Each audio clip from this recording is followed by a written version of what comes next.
하늘은 무심하게도 푸르렀고 땅은 타들어가고 있었다.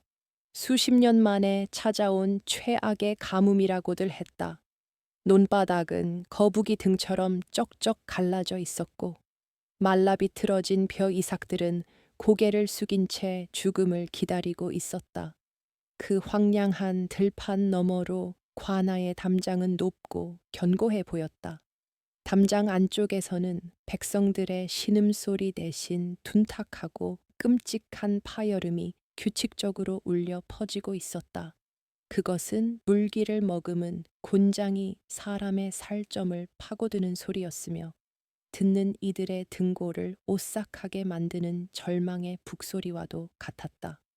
관아 앞마당에 모인 마을 사람들은 숨소리조차 제대로 내지 못한 채 그 참혹한 광경을 지켜보며 몸을 떨고 있었다. 형틀 위에는 뼈만 앙상하게 남은 노인이 묶여 있었다. 칠순이 넘은 노인의 엉덩이는 이미 피투성이가 되어 형체를 알아보기 힘들 정도였다. 집행관이 곤장을 높이 쳐들 때마다 노인의 입에서는 쉰소리조차 나오지 않았고 단지 몸이 튀어오르며 격렬한 경련을 일으킬 뿐이었다. 붉은 피가 흙바닥으로 뚝뚝 떨어져 메마른 땅을 적셨다. 그 붉은 얼룩은 가뭄에 시달리는 돼지가 받아 마시는 유일한 물기처럼 보였다. 사람들은 고개를 돌리고 싶었지만 단상 위에 앉아 있는 형암의 섯을 퍼런 눈빛이 두려워 감히 시선을 피하지도 못했다.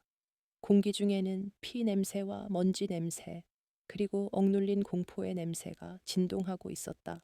단상 높은 곳, 그늘막 아래에는 형암 조관웅이 비스듬히 앉아 있었다. 그는 눈앞에서 벌어지는 참극이 마치 지루한 연극이라도 되는 양하품을 참으며 부채질을 해댔다. 비단으로 지은 그의 관복은 기름진 배를 감싸고 있었고 번들거리는 얼굴에는 탐욕과 오만이 덕지덕지 붙어 있었다. 그는 옆에 놓인 시원한 오미자차를 한 모금 들이키고는 귀찮다는 듯 손짓을 했다. 곤장질이 멈추었다. 조관웅은 혀를 차며 형틀에 축 늘어진 노인을 내려다 보았다. 그의 목소리는 나지막했지만 그 안에 담긴 위압감은 마당에 있는 모든 사람의 심장을 조여오기에 충분했다. 내 놈이 감히 관에 바칠 공물을 빼돌리고도 무사할 줄 알았느냐. 조관웅의 목소리가 쩌렁쩌렁 울렸다. 노인은 간신히 고개를 들어 억울함을 호소하려 했다. 입술이 터져 말조차 제대로 나오지 않았지만 그는 필사적으로 웅얼거렸다. 날이 억울합니다. 하늘이 비를 내리지 않아 곡식이 다 타 죽었습니다. 제 식구들 먹을 쌀 한 톨도 남지 않았는데 어찌 곡물을 빼돌리겠습니까? 제발 살려주십시오. 노인의 애원 섞인 목소리는 바람에 흩어지는 먼지처럼 허망했다. 하지만 조관웅의 입계는 비릿한 조소가 떠올랐다. 내 놈의 핑계는 지겹도록 들었다. 하늘이 비를 내리지 않는 것은 너희 같은 청엇들이 정성이 부족하여 수신이 노하셨기 때문이다. 내 너희를 위해 제단을 쌓고 밤낮으로 기우제를 지내고 있거늘 감히 쌀을 숨겨두고 나를 기만하려 들다니. 조관웅은 부채를 탁 소리나게 접으며 윽박질렀다. 그의 논리는 터무니없었지만 절대적인 권력 앞에서는 그 어떤 진실도 통하지 않았다. 수신의 노여움이라는 말은 그가 백성들의 고혈을 짜내기 위해 만든 가장 편리한 도구였다. 마을 사람들은 주먹을 불끈 쥐었지만 누구 하나 나서서 항변하는 이는 없었다. 나서면 죽음뿐이라는 것을 그들은 뼈저리게 알고 있었다. 그 살벌한 현장에서 조금 떨어진 곳 관아 담장 밖에 늙은 버드나무 아래 한 소년이 서 있었다. 7살이나 되었을까. 넝마 같은 옷을 걸친 아이는 며칠은 굶은 듯 뺨이 홀쭉했고 산발한 머리카락 사이로 드러난 얼굴은 때 국물로 얼룩져 있었다. 영락 없는 거지 아이였다. 시장 통에서 구걸하며 하루하루 연명하는 누구의 눈길도 끌지 못하는 하찮은 존재였다. 아이는 나무 기둥에 몸을 기댄 채 무심한 듯 멍하니 관아 안쪽을 바라보고 있었다. 사람들은 아이가 배고픔에 지쳐 넋을 놓고 있다고 생각했다. 하지만 아무도 그 아이의 눈을 자세히 들여다보지 않았다. 아이의 이름은 연우였다. 더러운 겉모습 속에 감추어진 연우의 눈동자는 나이에 걸맞지 않게 깊고 서늘했다. 그 눈빛은 공포에 질린 마을 사람들의 눈빛과는 전혀 달랐다. 연우는 울지 않았고 떨지도 않았다. 그는 그저 관찰하고 있었다. 마치 숲속의 맹수가 사냥감을 노려보듯 혹은 오래된 현자가 세상의 이치를 꿰뚫어 보듯 그는 조관웅의 일거수일투족을 놓치지 않고 눈에 담고 있었다. 연우의 머릿속에서는 복잡한 계산이 톱니바퀴처럼 돌아가고 있었다. 저 자의 말이 거짓이라는 것은 삼척동자도 알 수 있다. 하지만 저 거짓이 어떻게 힘을 얻는지, 저 공포가 어떻게 사람들을 지배하는지를 연우는 냉정하게 분석하고 있었다. 수신이 노한 것이 아니다. 연우는 마음속으로 중얼거렸다. 강물은 상류에서 인위적으로 막혔다. 며칠 전 연우는 배고픔을 참으며 강을 따라 상류로 올라갔었다. 그곳에서 그는 조관웅의 사병들이 나무와 바위로 물길을 돌리고 있는 것을 목격했다. 그들은 가뭄을 핑계로 물을 독점하고 하류에 사는 농민들을 말려 죽이려 하고 있었다. 그것은 자연재해가 아니라 철저히 계획된 인재였다. 연우는 작은 주먹을 꽉 쥐었다. 손톱이 살을 파고들었지만 아픔은 느껴지지 않았다. 가슴 깊은 곳에서 뜨거운 것이 치밀어 올랐다. 그것은 단순한 분노가 아니었다. 짐승만도 못한 자들에 대한 혐오, 그리고 무력한 자신에 대한 비참함이었다. 형틀에서 노인이 끌려 내려왔다. 이미 의식을 잃은 노인은 짐짝처럼 바닥에 내동댕이 쳐졌다.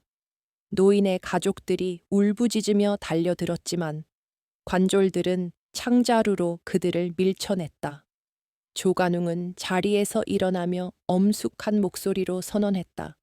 내일 해가 지기 전까지 곡물을 채워오지 않는 자들은 모두 이 노인과 같은 꼴을 당할 것이다. 또한 수신의 노여움을 풀기 위해 더 큰 정성이 필요하다. 마을의 안녕을 원한다면 너희가 가진 가장 소중한 것을 바칠 준비를 하라. 그의 말은 단순한 협박을 넘어선 불길한 예언처럼 들렸다. 가장 소중한 것. 그 말이 의미하는 바를 짐작한 사람들의 얼굴이 하얗게 질렸다. 연우는 조용히 몸을 돌렸다. 더 이상 볼 것은 없었다. 그는 관아를 뒤로 하고 강가로 향했다. 바싹 마른 강바닥은 마치 거대한 짐승의 시체처럼 누워 있었다. 한때는 맑은 물이 흐르고 물고기가 뛰어놀던 곳이었지만 지금은 악취 나는 펄과 돌무더기만 남아 있을 뿐이었다. 연우는 강둑에 쭈그리고 앉아 말라버린 강바닥을 내려다보았다. 배에서 꼬르륵 소리가 났지만 그는 주머니에서 딱딱하게 굳은 보리 주먹밥 한 덩이를 꺼내 입에 넣지 않고 가만히 바라보기만 했다. 이것은 아까 끌려간 노인의 며느리가 몰래 쥐어준 것이었다. 그녀의 따뜻했던 손길이 떠올랐다. 며칠을 굶은 자신에게 먹을 것을 나누어 주던 그 선한 눈빛이 조금 전 관아 마당에서 절망으로 일그러지던 모습과 겹쳐졌다. 연우는 주먹밥을 다시 주머니 깊숙이 넣었다. 목이 메어 삼킬 수가 없었다. 이 썩어빠진 세상에서 착한 사람들은 고통받고 악한 자들은 배를 불린다. 할아버지도 그렇게 돌아가셨다. 조선 최고의 학자라 불리던 할아버지는 억울한 누명을 쓰고 참수당했고 일가족은 멸문지화를 당했다. 겨우 살아남은 자신은 이름을 버리고 신분을 숨긴 채 거지가 되어야 했다. 세상은 지옥이었다. 강바람이 불어왔다. 뜨거운 열기를 품은 바람이었지만 연우에게는 차갑게만 느껴졌다. 그는 손가락으로 모래바닥에 기하학적인 도형을 그리기 시작했다. 그것은 물의 흐름과 압력을 계산하는 식이었다. 할아버지의 서재에서 몰래 읽었던 서양의 과학 서적들이 머릿속을 스쳐 지나갔다. 물은 높은 곳에서 낮은 곳으로 흐른다. 막히면 고이고, 고이면 썩거나 터진다. 이것은 자연의 이치다. 사람의 마음도 그와 같다. 억눌린 분노는 언젠가 터지기 마련이다. 연우의 눈빛이 날카롭게 빛났다. 조가눈기 쌓아 올린 두근 물만을 막고 있는 것이 아니었다. 그는 백성들의 분노라는 거대한 댐을 쌓고 있는 셈이었다. 저 멀리서 먹구름이 몰려오고 있었다. 사람들은 비를 바라고 있겠지만 저 구름은 비를 뿌리지 않을 것이다. 연우는 하늘을 보며 직감했다. 바람의 냄새가 달랐다. 저것은 비구름이 아니라 그저 지나가는 바람일 뿐이다. 하지만 연우는 절망하지 않았다. 하늘이 돕지 않는다면 스스로 길을 만들어야 했다. 그는 자리에서 일어났다. 작은 체구였지만 강가에 선 그의 그림자는 길게 늘어져 거인처럼 보였다. 이제 숨죽여 지내는 시간은 끝났다. 그들이 믿는 그 수신이 진짜 어떤 존재인지 자신이 직접 보여줄 때가 오고 있었다. 연우는 발걸음을 옮겼다. 그의 발길이 닿는 곳마다 마른 풀들이 바스락거렸다. 읍내 장터로 향하는 그의 뒷모습은 여전히 초라한 거지 아이였지만 그의 내면에서는 이미 거대한 전쟁이 시작되고 있었다. 그는 알고 있었다. 이 싸움은 칼과 창으로 하는 것이 아니다. 무지한 자들의 공포를 이용하는 자들을 상대로 지식과 이성이라는 가장 날카로운 무기를 꺼내 들어야 했다. 잃을 것이 없는 자가 가장 무서운 법이다. 그리고 연우에게는 더 이상 잃을 것이 남아있지 않았다. 오직 되찾아야 할 정의만이 남아있을 뿐이었다. 장터의 소음은 굶주림마저 덮을 만큼 시끄러웠다. 가뭄으로 곡식이 말라붙어 쌀가게는 문을 닫았지만 대신 나무 껍질이나 풀뿌리, 심지어 정체를 알 수 없는 짐승의 고기를 파는 좌판들이 난잡하게 들어서 있었다. 사람들 사이에는 악에 바친 고함과 물건 값을 깎으려는 애처로운 흥정이 오갔다. 땀 냄새와 흙먼지가 뒤섞인 그곳은 삶과 죽음이 위태롭게 공존하는 아수라장이었다. 연우는 그 혼란스러운 인파 속을 유령처럼 배회하고 있었다.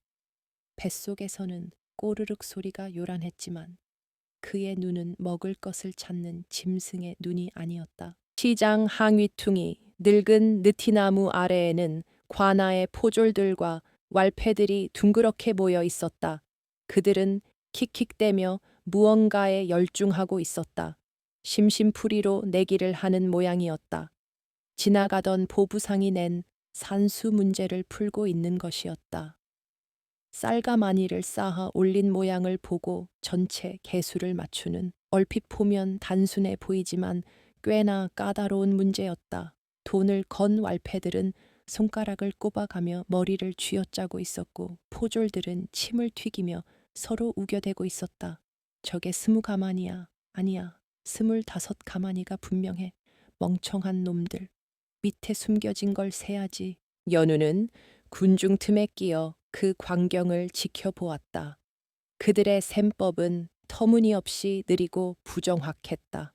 연우의 머릿속에서는 이미 쌀가마니가 3차원 도형으로 변환되어 순식간에 계산이 끝나 있었다. 답은 35가마니였다. 맨 아래층의 배열과 높이를 보면 굳이 하나하나 세지 않아도 알 수 있는 이치였다. 연우는 한심하다는 듯 혀를 쯧 찼다. 저런 자들이 치안을 담당하고 있으니 고울 꼴이 말이 아닌 것이다. 그는 자리를 뜨려 했지만 왈파의 중 하나가 던진 말이 그의 발목을 잡았다. 이 문제 맞히는 놈한테 내 닭백숙 한 그릇 산다. 닭백숙. 그 단어가 주는 울림은 강렬했다. 연우는 침을 꿀꺽 삼켰다. 이성보다 본능이 앞서는 순간이었다. 그는 주저없이 사람들 사이를 비집고 들어갔다. 더러운 옷자락이 왈패해 옷에 스치자 욕설이 날아왔다. 절이 안 꺼져 재수없게 거지가 달라붙고 난리야. 왈패가 발길질을 하려 했지만 연우는 날렵하게 피하며 바닥에 떨어진 나뭇가지를 집어들었다. 그리고는 흙바닥에 거침없이 숫자를 적어 내려갔다. 35. 왈패들과 포졸들은 멍하니 바닥을 내려다 보았다. 이게 뭐 하는 짓이야, 포졸이 소리쳤지만 문제를 낸 보부상의 눈이 휘둥그레졌다. 정답이다. 이 꼬마가 맞췄어. 보부상의 외침에 주변이 술렁거렸다. 글도 모를 것 같은 꾀죄죄한 거지가 순식간에 답을 맞힌 것이다. 왈패들은 믿을 수 없다는 표정으로 연우와 바닥의 숫자를 번갈아 보았다. 너 찍었지? 왈패가 멱살을 잡으려 했지만 보부상은 감탄하며 연우를 막아섰다. 아니다. 이건 찍어서 나올 수가 없는 수야. 얘야, 어떻게 알았느냐? 보부상이 물었지만 연우는 대답 대신 왈패를 빤히 쳐다보았다. 닭백숙 약속 지켜요. 그 소란을 조금 떨어진 주막 평상에서 지켜보는 노인이 있었다. 허름한 도포에 갓을 쓴 그는 박진사라 불리는 낙향한 늙은 선비였다. 그는 겉보기에는 초라해 보였지만 눈매만은 형형하게 살아 있었다. 박진사는 찻잔을 든 채 굳어 있었다. 그의 시선은 닭백숙을 우걱우걱 뜯고 있는 연우가 아니라 아까 아이가 바닥에 그렸다가 지워버린 흔적에 머물러 있었다. 흙먼지 속에 희미하게 남은 그 흔적은 단순한 숫자가 아니었다. 그것은 고대의 수학 서적인 구장산술에나 나오는 도형의 부피를 계산하는 방식과 흡사했다. 박진사는 자리에서 일어났다. 평생을 학문에 정진해온 그의 직감이 강하게 꿈틀거렸다. 저 아이는 평범한 거지가 아니다. 그는 천천히 연우에게 다가갔다.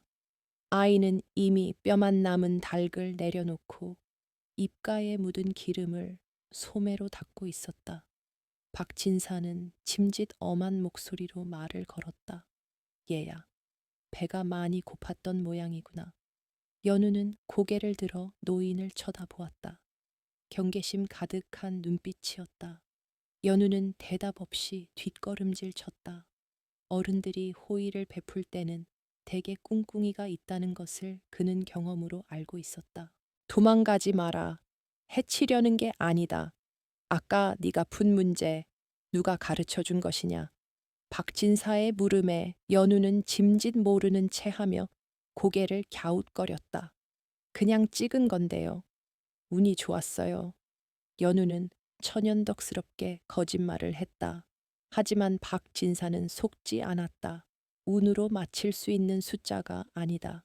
게다가 네가 바닥에 그린 선들, 그것은 천원술의 기초가 아니더냐. 서당 문턱에도 못 가봤을 아이가 어찌 그런 고차원적인 셈법을 안단 말이냐. 박진사의 목소리에는 확신이 차 있었다. 연우의 등줄기에 식은 땀이 흘렀다. 실수했다. 배고픔에 눈이 멀어 너무 많은 것을 보여주고 말았다. 할아버지는 항상 말씀하셨다. 네 재능은 축복이자 저주가 될 것이다. 칼을 숨기듯 재주를 숨겨야 살아남을 수 있다. 연우는 다시 한번 어리숙한 표정을 지으려 애썼다. 천원술이 뭔데요? 전 그냥 쌀 가마니 쌓는 거 많이 봐서 아는 건데. 할아버지가 이상한 말씀 하시네. 연우는 짐짓 투덜거리며 자리를 피하려 했다. 하지만 박진사는 끈질겼다. 그는 연우의 앞을 가로막으며 낮게 속삭였다. 내 눈은 거짓말을 하고 있구나. 그 눈빛은 무지한 자의 것이 아니다. 내 벗이었던 억울하게 죽은 대제학 영감의 눈빛과 닮았어. 박진사의 입에서 나온 대제학이라는 단어에 연우의 심장이 덜컥 내려앉았다. 대제학. 그것은 바로 연우의 할아버지, 역적으로 몰려 참수당한 그분의 관직이었다. 연우는 숨이 턱 막히는 것을 느꼈다. 이 노인이 나를 알아보는 것인가? 정체를 들키면 끝장이다. 연우는 필사적으로 표정 관리를 하며 소리쳤다. 비켜요, 미친 할아범이네. 연우는 도망치듯 시장 골목으로 내달렸다. 박진사는 그런 연우의 뒷모습을 안타깝게 바라보았다. 쫓아가지 않았다. 억지로 붙잡는다고 해서 열릴 마음이 아니라는 것을 알기 때문이었다. 하지만 박진사는 확신했다. 저 아이에게서 풍기는 기품, 그리고 그 명석함은 진흙 속에 묻힌 진주와 같았다. 역적의 자손이라 하여 멸문지화를 당할 때 사라졌다는 그 집안의 유일한 혈육이 아닐까 하는 의심이 뇌리를 스쳤다. 만약 그렇다면 하늘이 아직 이 나라를 버리지 않은 것이다. 연우는 숨이 턱까지 차오를 때까지 달렸다. 인적이 드문 폐가 뒤편에 도착해서야 그는 거친 숨을 몰아쉬며 주저앉았다. 심장이 미친 듯이 뛰었다. 닭백숙의 포만감은 사라지고 다시 공포와 불안이 엄습했다. 바보 같은 짓을 했어. 고작 닭 한 마리에 목숨을 걸다니. 연우는 자신의 경솔함을 자책했다. 박진사라는 노인의 눈빛은 너무나 맑고 깊어서 마치 자신의 영혼까지 꿰뚫어 보는 것 같았다. 그가 적이 아니라는 느낌은 들었지만 세상에 믿을 사람은 아무도 없었다. 하지만 동시에 연우의 가슴 한구석에서는 묘한 그리움이 피어올랐다. 자신의 재능을 알아봐준 사람, 수학의 이치를 논할 수 있는 사람, 할아버지가 돌아가신 후 처음으로 느껴보는 지적 유대감이었다. 연우는 무릎을 끌어안고 하늘을 올려다 보았다. 구름 한 점 없는 야속한 하늘이었다. 다시 외톨이가 된 기분이었다. 그러나 운명은 이미 톱니바퀴처럼 맞물려 돌아가기 시작했다. 그날 밤 연우는 꿈을 꾸었다. 할아버지가 붓을 들고 웃고 계셨고 그 옆에는 박진사가 앉아 있었다. 그리고 그들 앞에는 거대한 강물이 굽이쳐 흐르고 있었다. 다음 날 아침 관에서 방이 붙었다. 형암 조관웅의 명이었다. 수신제를 위한 제물을 바쳐야 하며 이를 어길 시 엄벌에 처하겠다는 내용이었다. 그리고 그 방 옆에는 또 하나의 불길한 소문이 떠돌기 시작했다. 강물 속에 사는 괴물이 아이들을 노리고 있다는 소문이었다. 사람들은 공포에 질려 문을 걸어 잠갔다. 연우는 직감했다. 조관웅기 새로운 수를 쓰고 있었다. 단순한 공포 정치를 넘어 무언가 더 큰 그림을 그리고 있는 것이 분명했다. 그리고 그 그림 속에 자신도 모르게 휘말려 들어가고 있음을 느꼈다. 연우는 다시 강가로 나갔다. 어제와는 다른 마음가짐이었다. 이제는 단순히 관찰자가 될 수 없었다. 박진사와의 만남이 그에게 어떤 변화를 가져다 준 것일까? 아니면 할아버지의 피가 끓어오르는 것일까? 연우는 강둑에 서서 말라버린 물길을 따라 시선을 옮겼다. 상류 쪽 조관웅의 사병들이 지키고 있는 그곳에 모든 비밀의 열쇠가 있었다. 연우는 결심했다. 오늘 밤 그곳에 가봐야겠다. 위험하지만 진실을 확인하지 않고서는 견딜 수 없었다. 밤안개가 자욱하게 깔린 강가는 스산하기 짝이 없었다. 해가 지고 어둠이 깔리자 마을에는 기괴한 소문이 돌기 시작했다. 강물 깊은 곳에 사는 거대한 이무기가 놓아여 물길을 막고 있다는 것이었다. 사람들은 삼삼오오 모여 웅성거렸고 그들의 얼굴에는 굶주림보다 더한 공포가 서려 있었다. 읍내 우물가에서 아낙네들이 속닥거리는 소리는 순식간에 살이 붙어 괴담이 되었다. 밤마다 강 쪽에서 우는 아이의 소리가 들린다거나 물속에서 붉은 눈을 번뜩이는 괴물을 보았다는 목격담까지 나돌았다.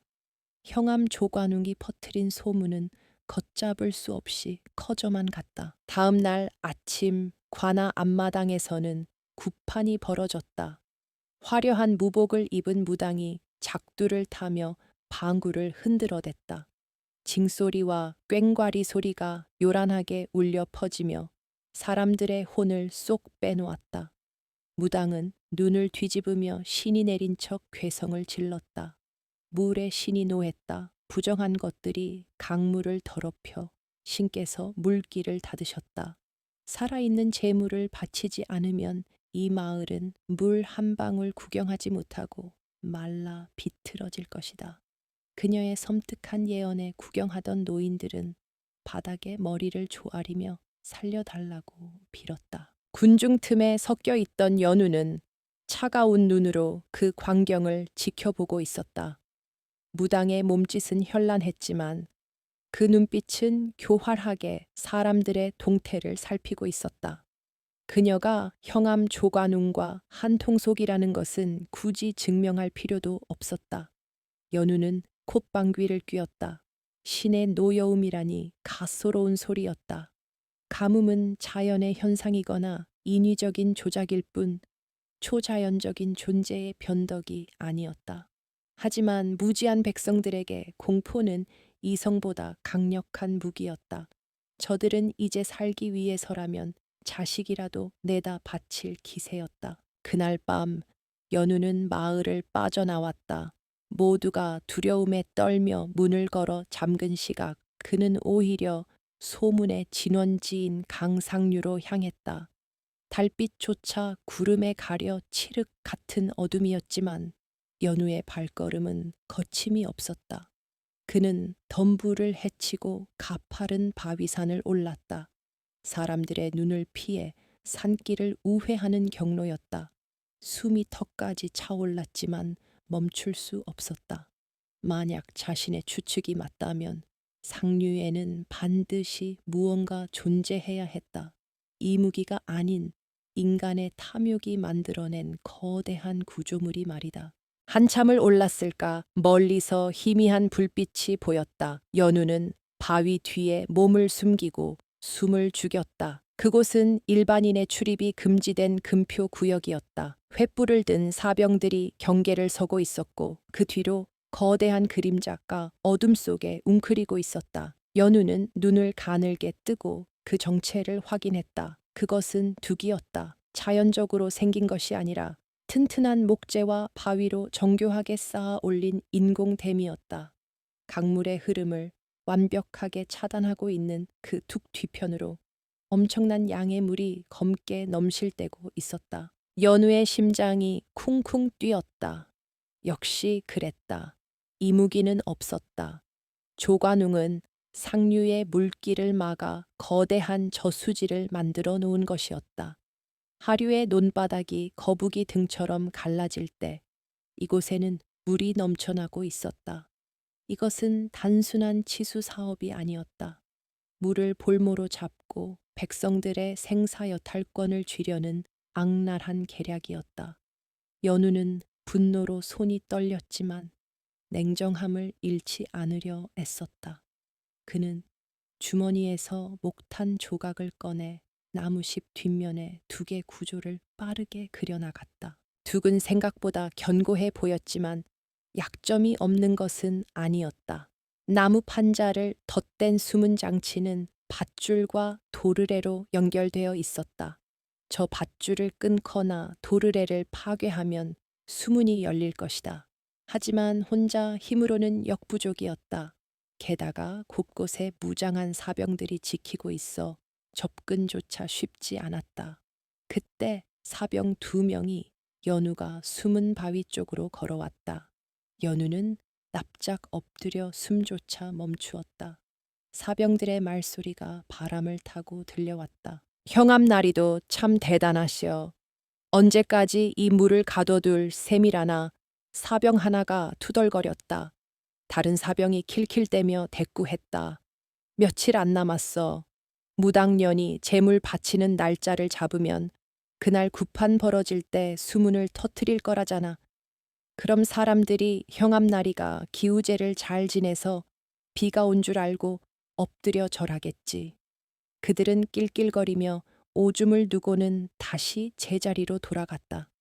연우는 입술을 깨물었다. 피맛이 비릿하게 번졌다. 그들의 계획은 너무나 치밀하고 잔혹했다. 재물을 바치는 쇼를 벌이고 그 타이밍에 맞춰 물을 푼다. 그러면 조관웅은 가뭄을 해결한 영웅이 되고 무고한 아이 하나는 물속에 수장되어 억울한 원혼이 될 것이다.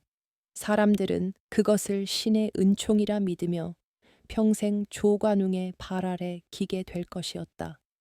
연우는 치밀어 오르는 구역질을 참았다. 이것은 살인 예고였다. 그리고 그 대상이 누가 될지는 아직 아무도 몰랐다. 어쩌면 마을에서 가장 힘없고 가난한 집 아이가 선택될 것이다. 자신처럼 말이다. 연우는 조심스럽게 산을 내려왔다. 내려오는 길은 올라갈 때보다 더 험하고 멀게 느껴졌다. 머릿속이 복잡했다. 진실을 알았지만 당장 할 수 있는 일이 없었다.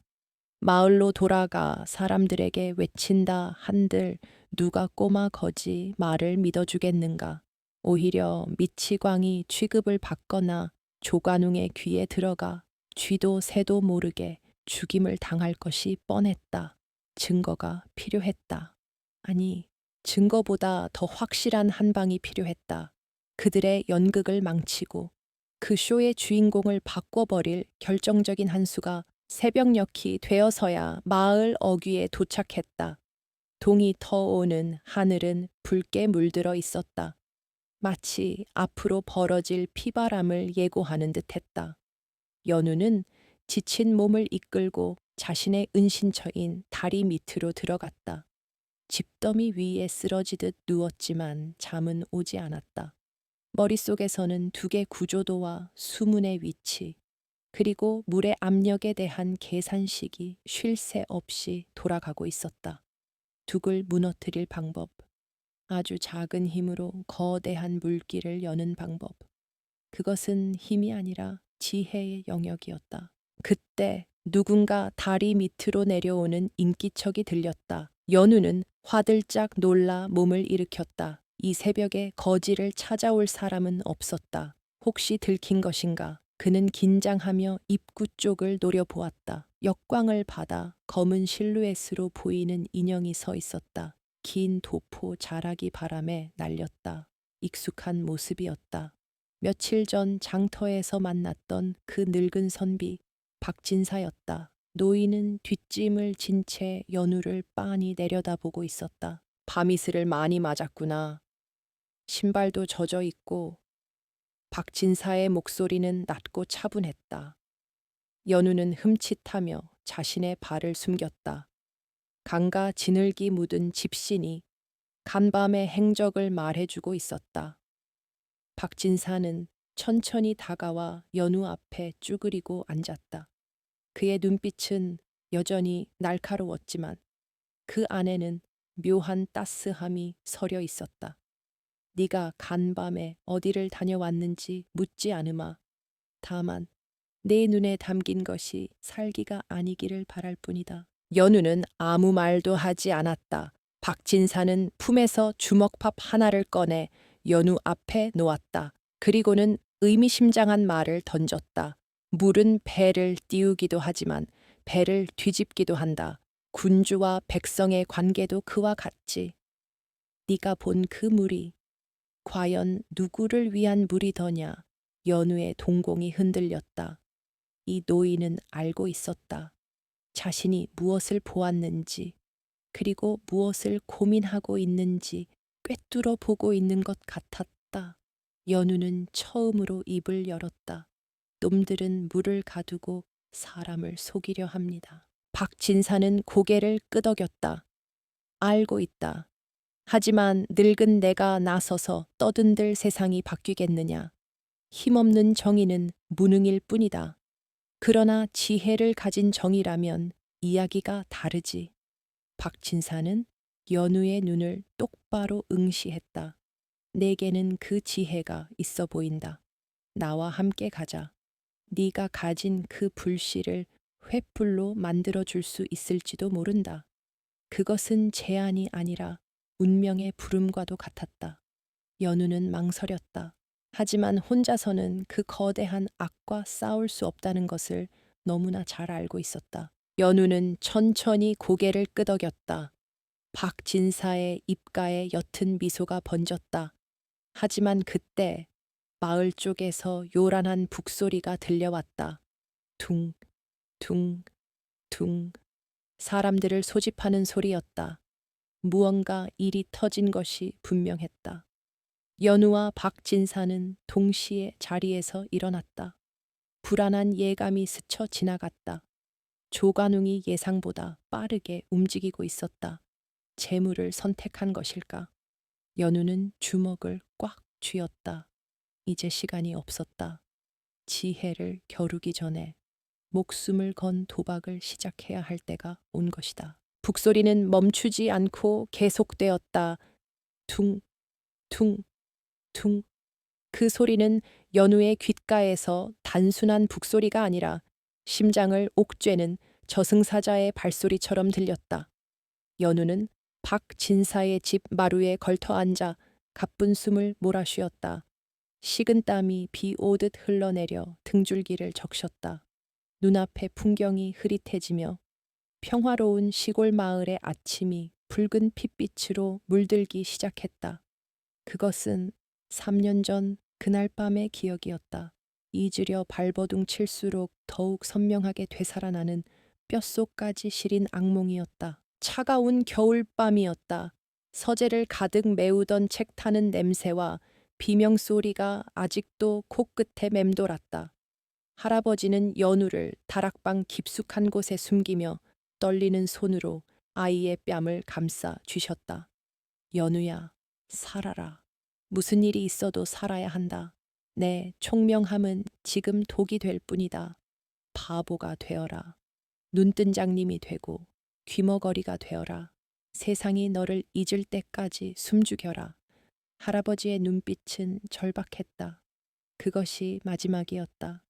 문이 부서지며 들이닥친 광운들의 칼날이 할아버지를 베었고 붉은 피가 문틈 사이로 흘러들어와 연우의 발을 적셨다. 연우는 무릎을 끌어안고 몸을 떨었다. 그때의 공포가 다시금 온몸을 휘감았다. 살기 위해 도망쳤던 지난 3년의 세월이 주마등처럼 스쳐 지나갔다. 이름도 버리고 자존심도 버렸다. 개보다 못한 취급을 받으며 얻어먹은 밥으로 목숨을 부지했다. 천재라 불리던 아이는 시장통의 멍청한 거지가 되어 철저하게 자신을 지웠다. 그런데 지금 또다시 죽음의 그림자가 드리우고 있었다. 이번에는 자신이 아니라 죄 없는 마을 사람들이었다. 도망쳐야 할까? 아니면 맞서야 할까? 박진사는 말없이 차 한 잔을 내밀었다. 떨리는 연우의 손이 찻잔을 받아들었다. 따뜻한 온기가 손끝을 타고 전해져 왔다. 박진사는 아이의 공포를 읽은 듯 부드럽지만 단호한 목소리로 입을 열었다. 두려운 것이냐? 과거의 망령이 너를 붙잡고 있는 개로구나. 연우는 고개를 들지 못했다. 노인의 통찰력은 무서울 정도로 예리했다.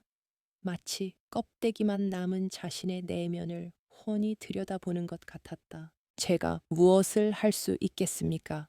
저는 그저 힘없는 아이일 뿐입니다. 연우의 목소리는 갈라져 나왔다. 그것은 변명이 아니라 처절한 자기 고백이었다. 나서봤자 개죽음만 당할 뿐이라는 패배감이 그를 짓눌렀다. 하지만 박진사는 고개를 저었다. 힘이 없어서가 아니다. 너는 네가 가진 힘을 쓰는 법을 모르는 것이다. 네 할아버지는 붓한 자루로 만백성을 살리고자 했던 분이었다. 비록 역적의 누명을 쓰고 가셨으나 그 뜻까지 죽지는 않았다. 연우의 눈이 크게 떠졌다. 박진사는 이미 모든 것을 알고 있었다. 할아버지의 벗이자 유일하게 그 뜻을 이해했던 사람. 연우는 참았던 눈물을 터뜨릴 뻔했다.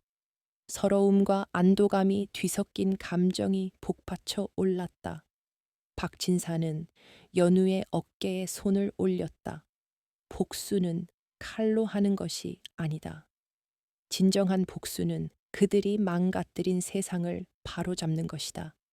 저 썩어 빠진 둑을 무너뜨리고 물기를 트는 것, 그것이 네가 할 수 있는 복수다. 연우는 눈물을 훔치고 다시금 마음을 다잡았다. 할아버지의 유언이 귓가에 쟁쟁했다. 살아서 증명해라. 도망치는 것은 사는 것이 아니었다. 그것은 비겁한 생존일 뿐이었다. 연우는 머릿속에 그려두었던 둑의 설계도를 떠올렸다. 나무와 흙으로 쌓은 그 거대한 장벽에도 틈은 있었다. 아주 작은 균열 하나가 거대한 댐을 무너뜨릴 수 있다는 이치. 그것은 연우만이 찾아낼 수 있는 해법이었다. 물의 압력은 깊이에 비례한다. 수문 아래쪽을 지탱하는 걸소에 하나만 제거하면 엄청난 수압이 스스로 문을 밀어내게 될 것이다. 연우는 바닥에 나뭇가지로 계산식을 그리기 시작했다. 복잡한 수식이 순식간에 완성되었다. 문제는 그 걸쇠에 접근하는 방법이었다. 경비가 삼엄한 그곳을 뚫고 들어가 정확한 위치를 타격해야 했다. 실수는 용납되지 않았다. 단 한 번의 기회, 실패하면 죽음뿐이었다. 그때 마을 어귀에서 통곡 소리가 들려왔다. 재물이 정해진 모양이었다. 연우와 박진사는 동시에 밖을 내다보았다. 관아의 포졸들이 한 허름한 초가집에서 어린 소녀를 끌어내고 있었다. 며칠 전 연우에게 주먹밥을 주었던 그 며느리의 딸, 분이었다. 아이는 자지러지게 울며 어미의 치맛자락을 붙잡았지만 포졸들은 무자비하게 떼어놓았다. 어미는 바닥에 내동댕이 쳐진 채 피를 토하며 울부짖었다. 그 처참한 광경에 마을 사람들은 고개를 돌리고 눈물을 훔칠 뿐이었다. 연우의 눈에서 망설임이 사라졌다. 더 이상 과거의 악몽 속에 숨어 있을 수 없었다. 눈앞의 현실이 너무나 참혹했다. 분이는 죄가 없었다. 단지 힘없는 집에서 태어난 것이 죄라면 죄였다. 연우는 주먹을 불끈 쥐었다.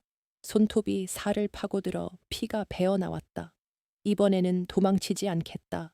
내 지식으로, 내 머리로 저들을 심판하겠다. 연우의 눈빛이 매섭게 변했다. 그것은 더 이상 겁에 질린 아이의 눈이 아니었다. 어르신, 도와주십시오. 연우가 박진사를 향해 고개를 숙였다. 처음으로 보인 정중한 태도였다. 박진사는 흐뭇한 미소를 지으며 고개를 끄덕였다. 내 늙은 몸뚱이가 쓸모가 있다면 기꺼이 걸음이 되마. 무엇을 하면 되겠느냐? 두 사람 사이에는 비장한 기류가 흘렀다. 나이와 신분을 초월한 동지애가 싹트고 있었다. 계획은 간단하지만 위험했다. 박진사가 사람들의 이목을 끄는 동안 연우가 어둠을 틈타 둑으로 잠입하는 것이었다. 그러기 위해서는 도구가 필요했다. 연우는 주변을 두리번거렸다. 마당 구석에 굴러다니는 녹슨 쇠막대기와 밧줄, 그리고 빈 한가리들이 눈에 들어왔다. 남들에게는 고물일지 몰라도 연우에게는 훌륭한 무기였다. 그는 머릿속으로 소리 증폭 장치와 수압 절단기를 구상했다. 시간이 없었다. 해가 지면 제사 의식이 시작될 것이고 분이는 강물에 던져질 것이다. 연우는 서둘러 도구를 챙겼다. 그의 손놀림은 빠르고 정확했다. 박진사는 그런 연우를 보며 옛벗을 떠올렸다. 자네의 손자가 자네보다 더 뛰어난 인재가 되었네. 부디 하늘에서 지켜봐 주게. 박진사는 마음속으로 빌었다. 준비는 끝났다. 연우는 보찜을 메고 일어섰다. 그의 얼굴에는 더 이상 떼국물이 묻은 거지 아이의 비굴함이 없었다. 서늘한 기품마저 느껴지는 소년의 모습이었다. 다녀오겠습니다. 연우의 인사에 박진사는 묵묵히 등을 두드려 주었다. 죽지 마라. 반드시 살아서 돌아오너라. 그 말은 3년 전 할아버지의 유언과 겹쳐졌다. 하지만 이번에는 달랐다. 그때는 도망치기 위해 살았지만 지금은 싸우기 위해 사는 것이다. 연우는 문을 박차고 나갔다. 밖은 여전히 소란스러웠다. 사람들의 울음소리와 무당의 방울소리가 뒤섞인 혼돈의 도가니였다. 연우는 그 혼란을 뚫고 강가로 달렸다. 바람이 얼굴을 때렸다. 그 바람 속에서 피 냄새가 났다. 하지만 연우는 두렵지 않았다. 그의 가슴 속에는 차가운 이성과 뜨거운 정의감이 공존하고 있었다. 이제 둑을 무너뜨릴 시간이었다. 거짓으로 쌓아 올린 저 견고한 성벽을 진실의 물결로 휩쓸어 버릴 것이다. 해는 서산 너머로 뉘엿뉘엿 넘어가고 있었다. 붉게 물든 하늘은 마치 피를 토해 놓은 듯 섬뜩했다. 마을 앞 강계는 거대한 제단이 차려졌고 그 주위로 횃불들이 하나둘 켜지기 시작했다. 불빛에 비친 사람들의 얼굴은 공포와 체념으로 일그러져 있었다. 제단 한가운데에는 흰 소복을 입은 분이가 포승줄에 묶인 채 앉아 있었다. 아이는 울다 지쳐 탈진한 상태였고 고개는 힘없이 꺾여 있었다.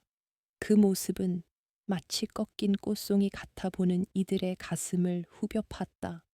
어미는 멀리서 그 모습을 지켜보며 실성한 사람처럼 웃다가 울기를 반복했다. 형암 조간웅은 재단이 잘 보이는 상석에 앉아 술잔을 기울였다. 그의 표정은 흡족해 보였다. 공포에 질린 백성들의 눈빛, 그것이야말로 그가 가장 즐기는 안주였다. 그는 옆에 앉은 무당에게 눈짓을 보냈다. 무당은 기다렸다는 듯 요란하게 방구를 흔들며 구판을 시작했다. 징과 꽹과리 소리가 고막을 찢을 듯 울려 퍼졌다. 그 소음은 마을 사람들의 이성을 마비시키고 오직 두려움만을 증폭시키는 주술과도 같았다. 물속에 있다는 가상의 괴물보다 단상 위에 앉아 있는 탐관오리가 더 무서운 괴물임을 사람들은 본능적으로 느끼고 있었다. 그 시각 연우는 마을 뒷산의 가파른 절벽을 오르고 있었다. 그의 등에는 밧줄과 쇠막대기, 그리고 대나무 통으로 만든 조잡한 도구들이 매달려 있었다. 숨이 턱까지 차올랐지만 그는 멈추지 않았다. 머릿속에는 오직 두 개의 구조도만이 가득했다. 며칠 전 밤에 보았던 수문의 잠금 장치, 거대한 수압을 견디고 있는 것은 굵은 참나무 빗장 하나였다. 그 빗장만 제거하면 갇혀있던 물은 봇물 터지듯 쏟아져 내릴 것이었다. 문제는 그 빗장에 접근하는 것이었다. 연우는 산 중턱 바위 틈에 몸을 숨기고 둑 쪽을 살폈다. 경비병들의 숫자가 평소보다 줄어 있었다. 대부분의 병력이 제사를 지키기 위해 강가로 내려간 탓이었다. 하지만 여전히 둑 위를 오가는 서너 명의 병사들이 있었다. 그들의 눈을 피해 수문 아래쪽으로 내려가야 했다. 연우는 바람의 방향을 확인했다. 강에서 불어오는 바람이 둑 쪽으로 향하고 있었다. 그는 품에서 말린 쑥 뭉치를 꺼냈다. 불을 붙이면 짙은 연기가 피어오를 것이었다. 이것이 첫 번째 수였다. 연우는 부싯돌을 쳐서 쑥 뭉치에 불을 붙였다. 매캐한 연기가 바람을 타고 둑 쪽으로 흘러갔다. 경비병들이 기침을 하며 연기가 나는 쪽을 두리번거렸다. 이게 무슨 냄새야, 산불이라도 난 건가? 병사들이 당황하여 우왕좌왕하는 사이 연우는 날렵하게 바위 아래로 미끄러져 내려갔다. 그의 몸집이 작아 어둠 속에 묻히기에 안성맞춤이었다. 그는 2개 경사면을 타고 숨은 바로 위쪽까지 접근하는데 성공했다. 심장이 터질 듯 뛰었지만 손은 기계처럼 움직였다. 수문은 거대했다. 틈새로 뿜어져 나오는 물줄기만 봐도 그 뒤에 얼마나 엄청난 양의 물이 갇혀 있는지 짐작할 수 있었다. 연우는 밧줄을 허리에 단단히 묶고 쇠막대기를 꺼냈다. 지렛대의 원리, 아르키메데스가 말했던가 긴 막대와 받침점만 있다면 지구도 들어 올릴 수 있다고. 연우는 숨은 빗장의 연결 부위를 정확히 찾아냈다. 그곳은 엄청난 장력으로 팽팽하게 당겨져 있어 작은 충격만 가해도 튕겨나갈 듯 위태로워 보였다. 하지만 바로 그때 위에서 발자국 소리가 들렸다. 쥐새끼가 한 마리 들어온 것 같은데 굵직한 목소리와 함께 횃불이 쑥 내려왔다. 연우는 급히 숨은 기둥 뒤로 몸을 숨겼다. 경비병의 그림자가 숨은 위를 스쳐 지나갔다. 들키면 끝장이었다. 연우는 숨소리조차 죽이고 어둠과 하나가 되려 애썼다. 땀방울이 눈으로 흘러들어 따가웠지만 닦을 수도 없었다. 다행히 병사는 대충 훑어보고는 다시 올라갔다. 잘못 봤나 보군. 투덜거리는 소리가 멀어졌다. 위기를 넘긴 연우는 다시 작업을 시작했다. 그는 쇠막대기 끝을 빗장 틈새에 끼워 넣었다. 그리고 그 끝에 밧줄을 매달아 도르래 역할을 할 나뭇가지에 걸었다. 이제 밧줄을 당기기만 하면 지렛대가 움직여 빗장을 밀어낼 것이었다. 하지만 사람의 힘으로 당기기에는 부족했다. 연우는 준비해 온 대나무통을 꺼냈다. 그것은 일종의 물시계이자 무게추였다. 흐르는 물을 이용해 통에 물이 차면 그 무게로 밧줄을 당기게 만든 장치였다. 시간 싸움이었다. 아래에서는 구판이 절정에 달하고 있었다. 무당이 칼을 휘두르며 재물을 바칠 시각을 알리고 있었다. 지금이다 무당의 외침과 함께 병사들이 분위를 일으켜 세웠다. 아이의 자지러지는 비명소리가 산 위까지 들려왔다. 연우의 손이 떨렸다. 지금 당장 터뜨려야 한다. 하지만 물통에 물이 차려면 아직 시간이 필요했다. 누군가 시간을 벌어주어야 했다. 연우는 입술을 깨물며 아래를 내려다 보았다. 박진사 어르신, 제발. 그때 제단 아래에서 소란이 일어났다. 흰 도포를 입은 노인 하나가 지팡이를 휘두르며 제단으로 난입한 것이다. 박진사였다. 그는 병졸들을 밀치고 무당 앞을 가로막았다. 멈추시오. 하늘이 두렵지도 않소. 이따위 요사스러운 짓으로 백성을 속이려 들다니. 박진사의 쩌렁쩌렁한 호통에 구판이 일순간 멈추었다. 조관웅이 자리에서 벌떡 일어났다. 저 늙은이가 미쳤나. 당장 끌어내라. 박진사는 끌려가면서도 외쳤다. 물은 신의 것이지 너희 탐과 놀이의 것이 아니다. 천벌을 받을 것이다. 그의 필사적인 저항은 사람들의 이목을 집중시켰다. 병사들이 박진사를 제압하느라 우왕좌왕하는 사이 분위를 강으로 밀어 넣으려던 손길이 잠시 멈추었다. 바로 그 순간이었다. 연우가 설치한 대나무 통에 물이 가득 찼다. 묵직한 무게가 밧줄을 팽팽하게 당겼다.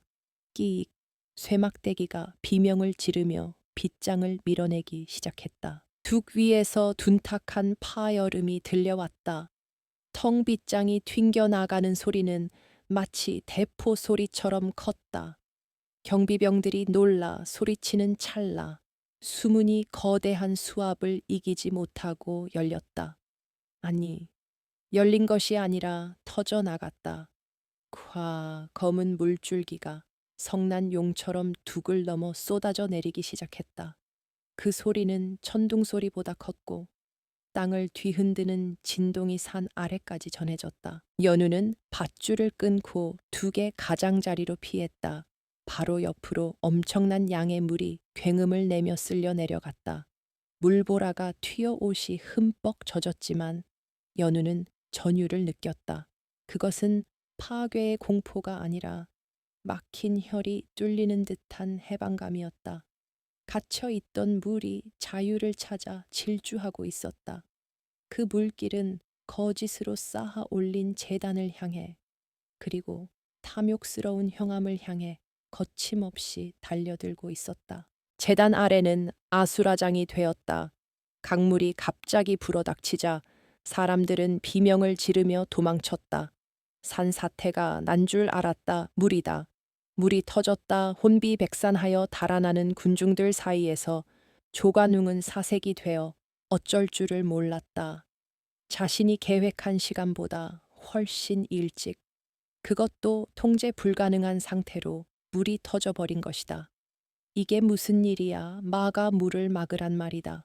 그는 악을 썼지만 이미 쏟아진 물을 막을 수 있는 인간은 없었다. 연우는 절벽 위에서 그 광경을 내려다 보았다. 그의 계획대로였다. 물은 가장 낮은 곳으로 흐른다.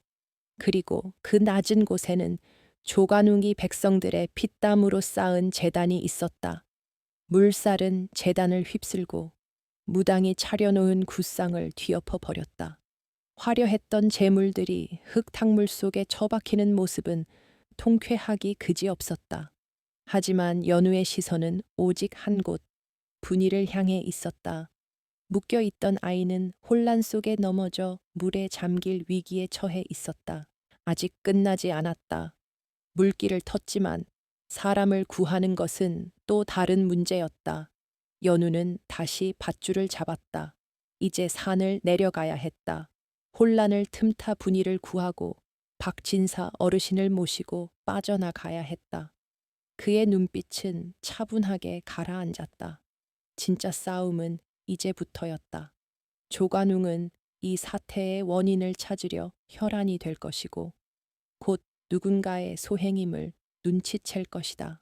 연우는 어둠 속으로 몸을 던졌다. 숲을 가로지르는 그의 발놀림은 날랬다.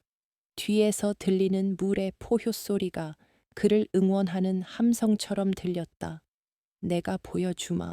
힘없는 아이가, 이름 없는 백성이, 너희가 무시했던 그 작은 돌멩이가 어떻게 거대한 둑을 무너뜨리는지.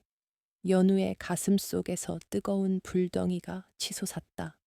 그것은 복수심을 넘어선 세상을 향한 당당한 선전포고였다. 강물은 포효했다.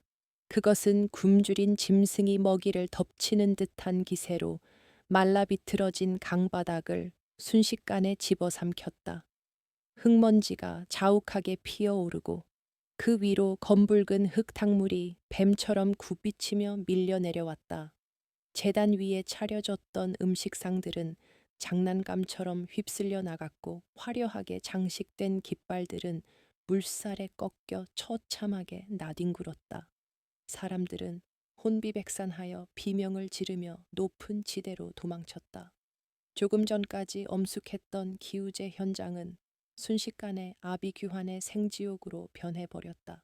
형암 조관웅은 흙탕물을 뒤집어 쓴 채 바닥에 주저앉아 있었다. 그의 값비싼 비단 관복은 진흙으로 범벅이 되었고 머리에 쓰고 있던 관은 어디론가 떠내려가고 없었다. 그는 멍하니 불어난 강물을 바라보며 믿을 수 없다는 듯 눈만 껌벅거렸다. 이건 말도 안 돼. 아직 때가 아니란 말이다. 그가 계획했던 완벽한 시나리오는 자연의 거대한 힘 앞에서 휴지 조각처럼 구겨져 버렸다. 물은 그가 통제할 수 있는 영역이 아니었다. 그것은 분노한 신의 채찍질 같았다. 그 혼란의 중심에 분이가 있었다. 물이 불어나면서 분이를 묶고 있던 기둥 주변은 이미 물바다가 되어 있었다. 차가운 강물이 아이의 허리까지 차올랐다. 살려주세요. 엄마 분이는 공포에 질려 악을 썼지만 물살 소리에 묻혀 누구에게도 들리지 않았다. 사람들은 제 목숨 건지기에 바빠 강 한가운데 남겨진 아이를 돌아볼 겨를이 없었다. 어미만이 강가에서 발을 동동 구르며 울부짖고 있었지만 거센 물살이 두려워 감히 뛰어들지 못하고 있었다. 그때 어둠 속에서 작은 그림자가 튀어나왔다. 연우였다. 그는 망설임 없이 물속으로 뛰어들었다. 물살은 생각보다 셌지만 연우는 미리 계산해둔 동선을 따라 바위와 나무 토막을 징검다리 삼아 날렵하게 움직였다. 차가운 물이 온몸을 휘감았지만 그의 뜨거운 심장을 식히지는 못했다. 연우는 필사적으로 물살을 가르며 분이가 묶여있는 기둥으로 다가갔다. 조금만 참아 내가 구해줄게. 연우는 품에서 작은 쇠붙이를 꺼냈다. 며칠 전 대장간 쓰레기 더미에서 주워나를 갈아둔 조각이었다. 그는 분이의 손목을 조이고 있는 포승줄을 끊어내기 시작했다. 물먹은 밧줄은 질겨서 잘 끊어지지 않았다. 연우의 손등이 밧줄에 쓸려 피가 났지만 그는 멈추지 않고 거칠게 톱질을 해댔다. 분이는 두려움에 떨며 연우를 바라보았다. 오빠, 무서워. 연우는 아이의 눈을 똑바로 쳐다보며 소리쳤다. 나를 봐, 절대 죽지 않아. 내가 널 살릴 거야. 투! 마침내 밧줄이 끊어졌다. 연우는 탈진한 분이를 등에 업었다. 아이의 무게가 묵직하게 느껴졌지만 이상하게도 힘이 솟았다. 꼭 잡아. 놓치면 안 돼. 연우는 이를 악물고 강가로 향했다.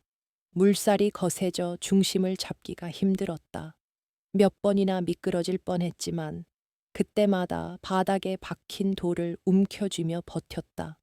강가에 있던 어미가 달려와 연우의 손을 잡아 끌었다.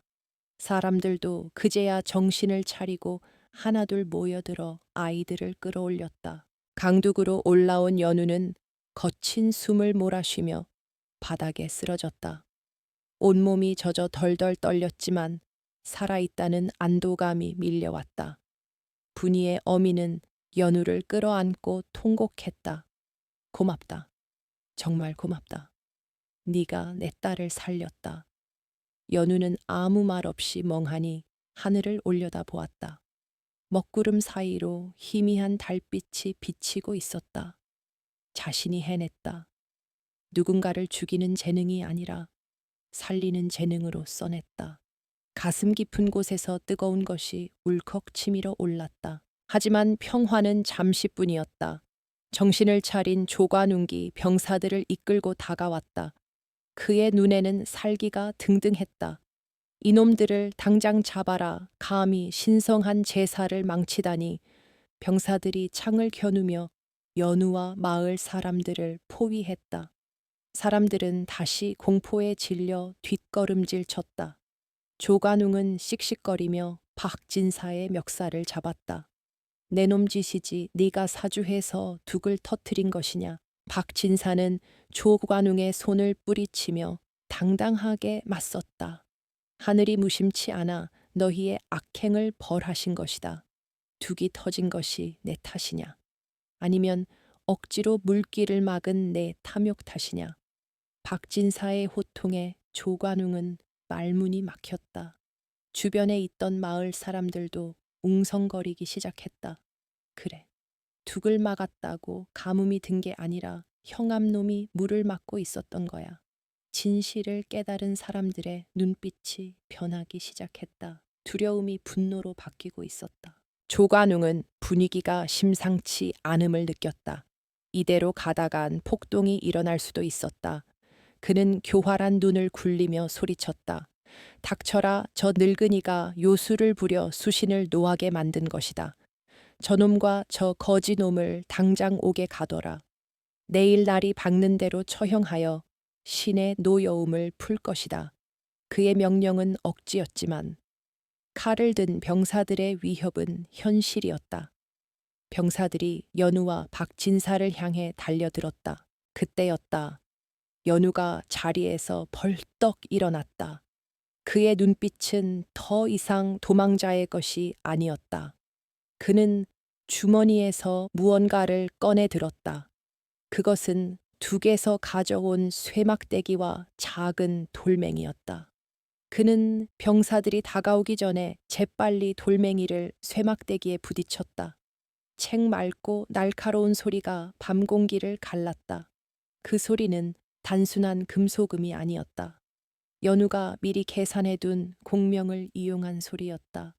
주변의 바위산에 반사되어 메아리처럼 울려 퍼지는 기묘한 소리였다. 멈추시오. 연우의 목소리가 쩌렁쩌렁 울렸다.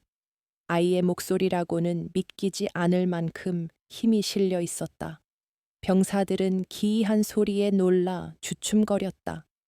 연우는 조간웅을 똑바로 노려보며 천천히 입을 열었다. 당신은 신을 팔아 백성을 속였소. 하지만 진짜 신은 당신의 거짓말을 용서하지 않을 것이요. 저 물이 증거요. 억지로 가둔 물은 반드시 터져 나오게 되어 있소. 당신의 권력도 마찬가지요. 조관웅은 코웃음을 쳤다. 내카짓 거지, 놈이 뭘 안다고 짓거리느냐. 어서 저놈의 아가리를 찢어라 하지만 연우는 물러서지 않았다. 그는 등 뒤로 감추고 있던 또 다른 무기를 준비했다. 그것은 둑에서 챙겨온 화약 가루였다. 공사장에서 바위를 깰 때 쓰던 것을 몰래 훔쳐온 것이었다. 양은 적었지만 효과는 충분할 것이었다. 연우는 횃불 옆으로 슬금슬금 이동했다. 이것은 도박이었다. 하지만 승산이 있는 도박이었다. 사람들의 마음 속에 의심의 씨앗은 뿌려졌다. 이제 그 씨앗을 싹 트이울 충격이 필요했다. 연우는 박진사와 눈을 마주쳤다. 노인은 미세하게 고개를 끄덕였다. 믿는다. 네가 하는 모든 것을. 그 믿음이 연우에게 용기를 주었다. 그는 화약 가루를 싼 종이 뭉치를 횃불 위로 던졌다. 쾅 굉음과 함께 붉은 불꽃이 허공으로 치솟았다. 예상보다 큰 폭발이었다. 사람들은 비명을 지르며 엎드렸다. 조관웅도 놀라서 엉덩방가를 찧었다. 자욱한 영희 속에서 연우의 실루엣이 마치 귀신처럼 어른거렸다. 수신이 노하셨다. 형암놈을 잡아가려 하신다. 누군가 소리쳤다. 공포는 순식간에 방향을 틀었다. 이제 사람들은 조관웅을 두려워하는 것이 아니라 조관웅 때문에 일어날 재앙을 더 두려워하게 되었다. 이 틈이다. 연우는 박진사의 손을 잡고 어둠 속으로 달렸다. 잡아라. 저놈들을 놓치지 마라. 조관웅의 악에 바친 고함 소리가 뒤따라왔지만 이미 혼란에 빠진 병사들은 우왕좌왕할 뿐이었다. 연우와 박진사는 숲속 깊은 곳으로 몸을 숨겼다. 숨이 턱까지 차올랐지만 두 사람의 얼굴에는 묘한 웃음기가 서려 있었다. 우리는 이제 쫓기는 신세가 되었습니다. 연우가 가쁜 숨을 몰아쉬며 말했다. 박진사는 호탕하게 웃었다. 쫓기는 것이 아니라 새로운 길을 가는 것이다. 오늘 밤 너는 백성들에게 불을 지폈다. 그 불은 쉽게 꺼지지 않을 게다. 노인의 말대로였다. 오늘 밤의 사건은 시작에 불과했다. 거짓된 평화는 깨졌고 진실을 향한 거친 물살이 흐르기 시작했다. 연우는 자신의 손을 내려다 보았다. 화약 그을음과 피가 묻어 엉망이었지만 그 손은 더 이상 무력하지 않았다. 그는 둑을 무너뜨렸다. 그리고 사람을 구했다. 이제 남은 것은 하나였다. 저 썩어 빠진 관할을 무너뜨리고 진짜 정의를 세우는 것. 하지만 그것은 물리적인 둑을 무너뜨리는 것보다 훨씬 더 어렵고 위험한 일임을 연우는 본능적으로 알고 있었다. 밤은 아직 길었고 싸움은 이제 막 일막을 넘겼을 뿐이었다. 빗방울이 후두둑 떨어지기 시작했다. 하늘이 뚫린 듯 쏟아지는 장대비였다. 사람들은 며칠 전까지만 해도 그토록 비를 갈구했으나 지금 내리는 비는 축복이 아니라 재앙의 서곡처럼 느껴졌다. 둑이 터지면서 넘쳐 흐른 강물에 빗물까지 더해져 마을의 낮은 지대는 순식간에 물바다가 되었다. 검은 물살은 가옥들을 집어삼킬 기세로 넘실거렸고 사람들은 가재도구를 챙길 새도 없이 비명을 지르며 산비탈로 기어 올랐다. 그 아비규환 속에서 연우와 박진사는 인적이 드문 폐가 맡아 굴 속에 몸을 숨기고 있었다. 습하고 어두운 굴 아니었지만 밖의 혼란에 비하면 이곳은 평온했다. 박진사는 젖은 도포 자락을 짜내며 가쁘게 숨을 몰아쉬었다. 칠순이 넘은 노구에는 버거운 도주였으나 그의 눈빛만은 횃불처럼 타오르고 있었다. 연우는 굴 입구에 앉아 쏟아지는 비를 멍하니 바라보고 있었다. 빗물에 젖은 머리카락이 뺨에 달라붙어 그의 창백한 얼굴을 더욱 도드라지게 했다. 연우의 손은 덜덜 떨리고 있었다. 추위 때문이 아니었다. 자신이 저지른 일의 여파가 이토록 거대할 줄은 미처 계산하지 못했던 탓이었다. 두려우냐? 박진사가 나직하게 물었다. 연우는 대답하지 않고 무릎을 끌어안았다. 둑을 무너뜨리면 물이 흐를 것이고 물이 흐르면 거짓이 드러날 것이라 생각했다. 하지만 그 과정에서 죄 없는 사람들의 집이 떠내려가고 공포가 마을을 뒤덮을 줄은 몰랐다. 나의 정의가 또 다른 고통을 낳은 것은 아닐까. 연우의 내면에서 깊은 회의감이 고개를 들었다. 할아버지의 가르침은 책 속에 있었고 현실은 책 밖의 진흙탕 속에 있었다. 그 괴리가 어린 소년의 어깨를 짓눌렀다. 박진사는 연우의 곁으로 다가와 앉았다. 그는 품에서 젖지 않은 마른 수건을 꺼내 연우의 머리를 털어주었다. 투박하지만 따뜻한 손길이었다. 네가 둑을 터뜨리지 않았더라도 저 물은 언젠가 터졌을 것이다. 조관웅이 제멋대로 막아놓은 물길은 이미 한계를 넘고 있었어. 네가 아니었다면 더 많은 사람이 예고 없이 죽었을 게다. 너는 물길을 튼 것이지 재앙을 부른 것이 아니다. 박진사의 말은 위로가 아닌 냉철한 분석이었다. 연우는 고개를 들어 노인을 바라보았다. 할아버지와 닮은 눈빛, 그 눈빛이 연우의 흔들리는 마음을 단단히 붙잡아 주었다. 어르신, 놈들은 이제 우리를 잡으려 혈안이 될 겁니다. 그리고 우리가 잡히지 않으면 마을 사람들을 괴롭히겠지요. 연우의 목소리는 차분하게 가라앉아 있었다. 그는 이미 다음 수를 읽고 있었다. 조관웅 같은 자들은 자신의 실패를 인정하지 않는다. 대신 희생양을 찾아 분노를 돌리고 공포로 입을 막으려 할 것이 뻔했다. 예상대로였다. 날이 밝자 관에서는 방이 붙었다. 사악한 요술을 부려 수신을 노하게 하고 둑을 파괴한 죄인들을 공개 수배한다. 조관웅은 뻔뻔하게도 자신의 부실 공사와 탐욕을 요술이라는 미신으로 덮어버렸다. 그리고 본보기로 분이의 가족과 어젯밤 현장에서 도망치지 못한 마을 청년들을 잡아들였다. 그들을 광장에 묶어두고 매질을 하며 연우와 박진사의 행방을 대라고 윽박질렀다. 빗물 섞인 핏물이 광장 바닥을 붉게 물들였다. 굴밖을 정찰하고 돌아온 연우의 표정은 딱딱하게 굳어 있었다. 놈들이 인지를 잡았습니다. 오늘 해가 지기 전까지 우리가 나타나지 않으면 그들을 참수하겠다고 합니다. 연우의 주먹이 부르르 떨렸다. 비겁한 놈들, 힘없는 백성을 볼모로 삼다니. 이것은 싸움이 아니라 일방적인 학살이었다. 박진사는 눈을 감고 탄식했다. 결국 올 것이 왔구나. 저들은 우리가 제 발로 걸어 들어가 죽기를 바라는 게다. 하지만 죽으러 갈 수는 없었다. 개죽음은 아무것도 바꾸지 못한다. 연우는 굴바닥에 나뭇가지로 관아의 지형도를 그리기 시작했다. 정면 돌파는 불가능하다. 관에는 수십 명의 무장한 병사들이 있고 조관웅은 독이 바짝 올라 있다. 그렇다면 방법은 하나뿐이다. 그들이 가장 두려워하는 것을 이용하는 것, 그것은 민심이었다. 지금 마을 사람들은 조관웅에 대한 분노와 두려움 사이에서 갈등하고 있다. 그 균형을 무너뜨려야 한다. 어르신, 저는 그를 모릅니다. 연우가 불쑥 말했다.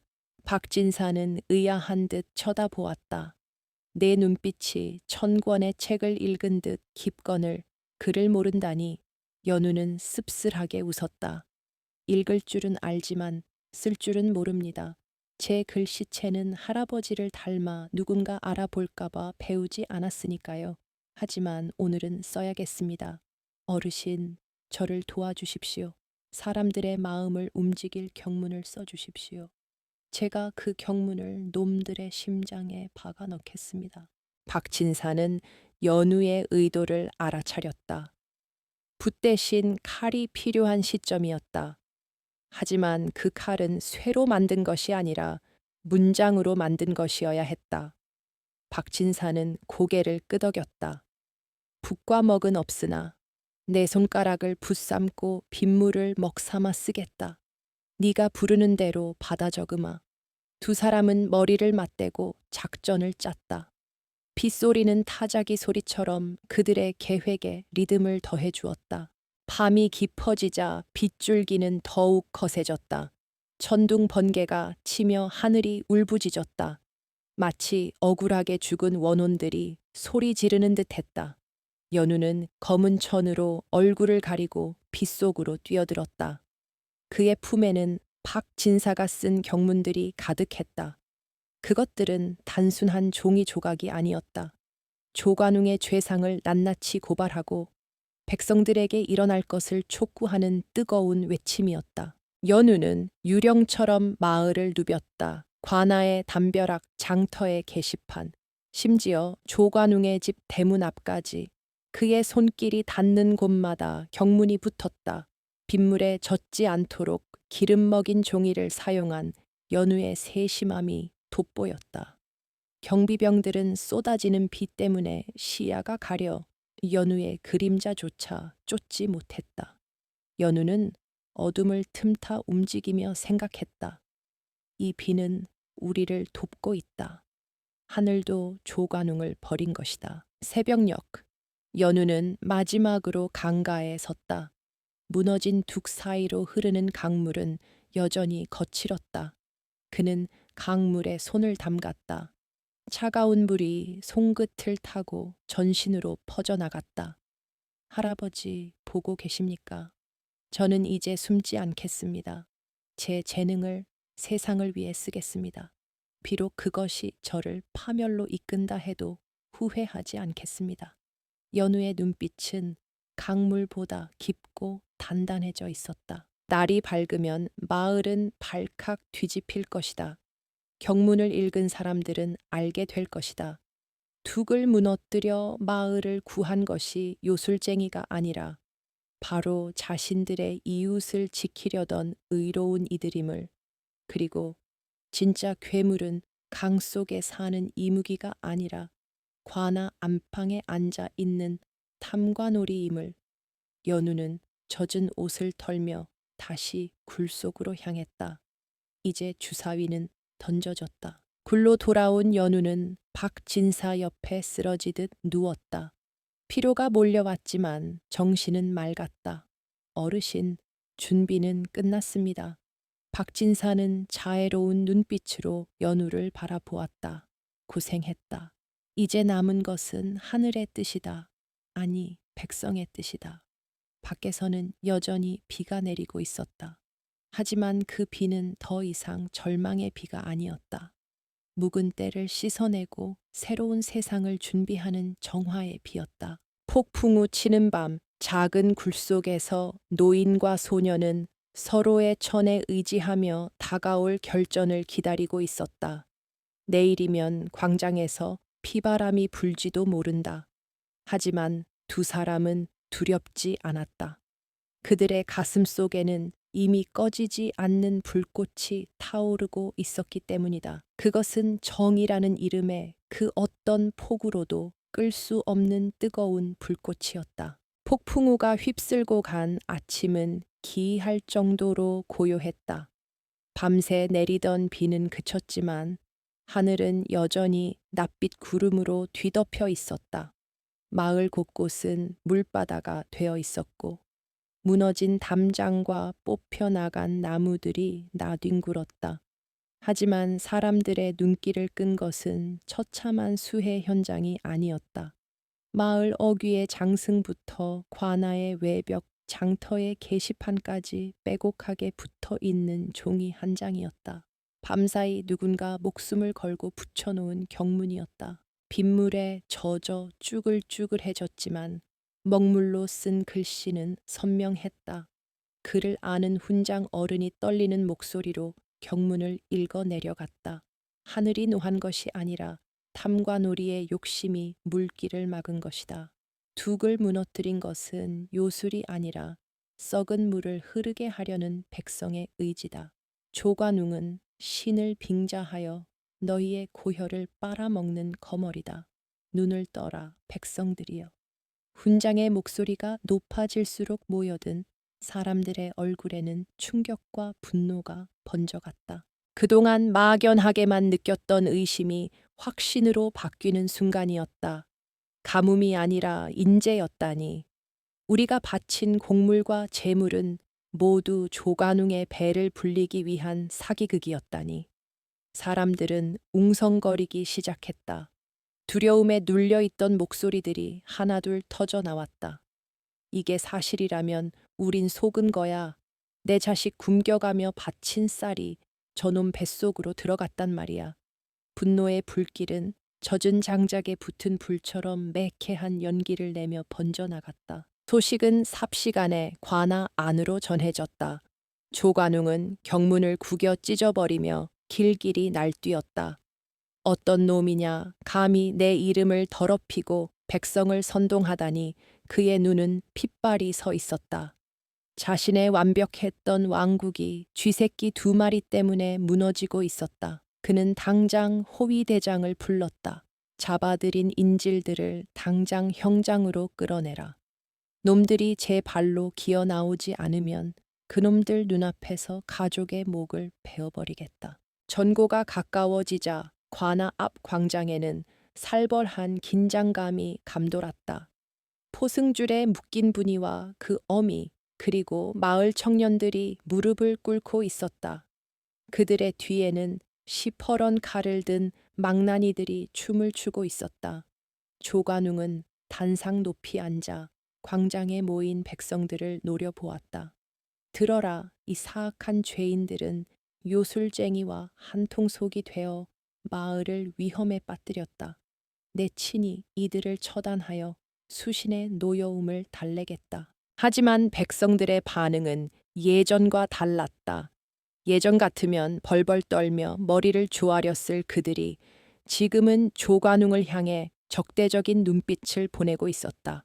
침묵 속에 흐르는 살기가 조관웅의 등골을 오싹하게 만들었다. 그는 애써 불안감을 감추며 소리쳤다. 무엇들 하느냐? 어서 저놈들의 목을 쳐라. 망나니가 입에 물었던 술을 뿜으며 칼을 높이 쳐들었다.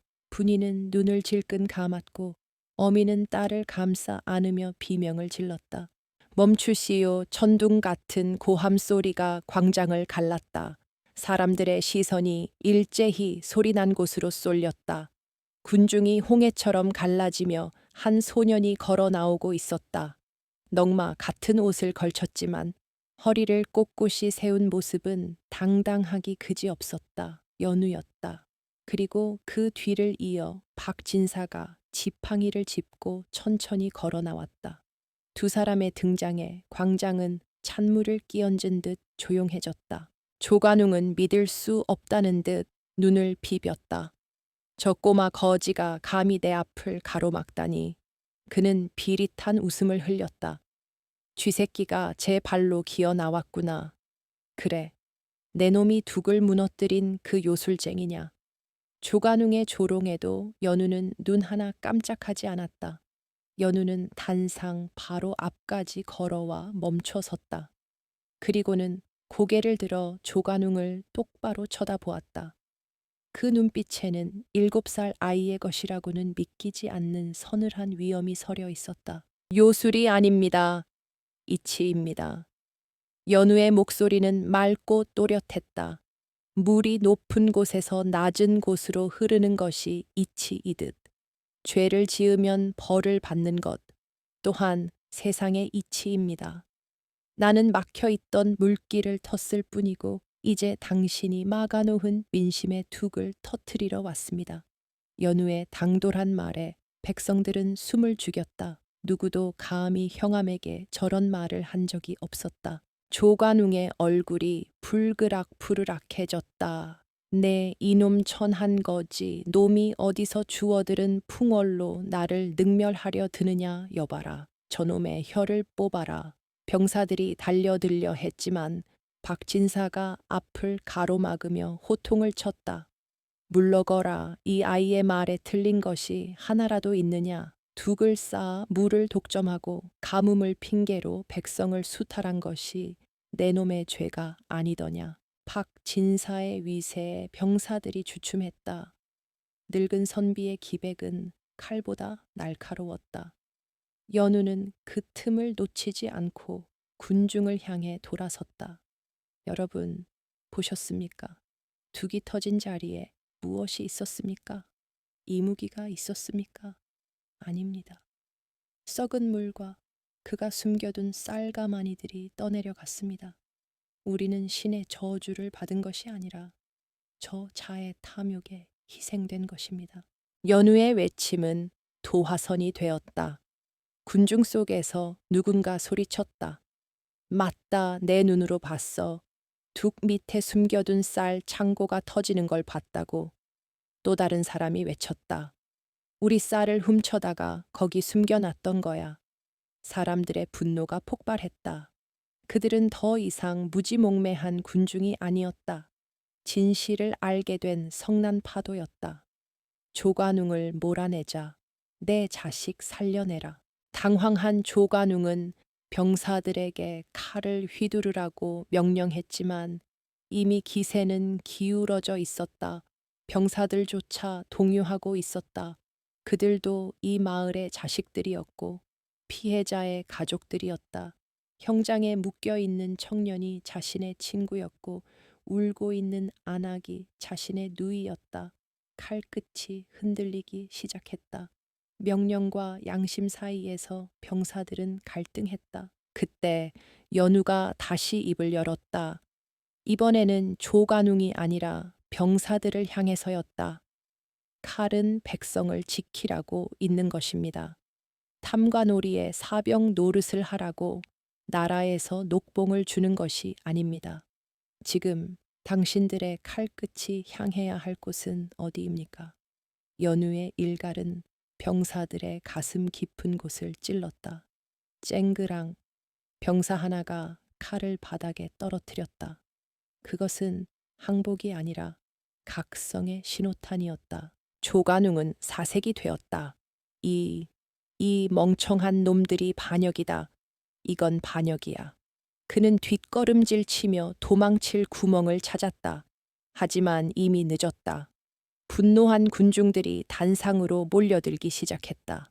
망나니들도 슬그머니 칼을 내리고 뒤로 물러섰다.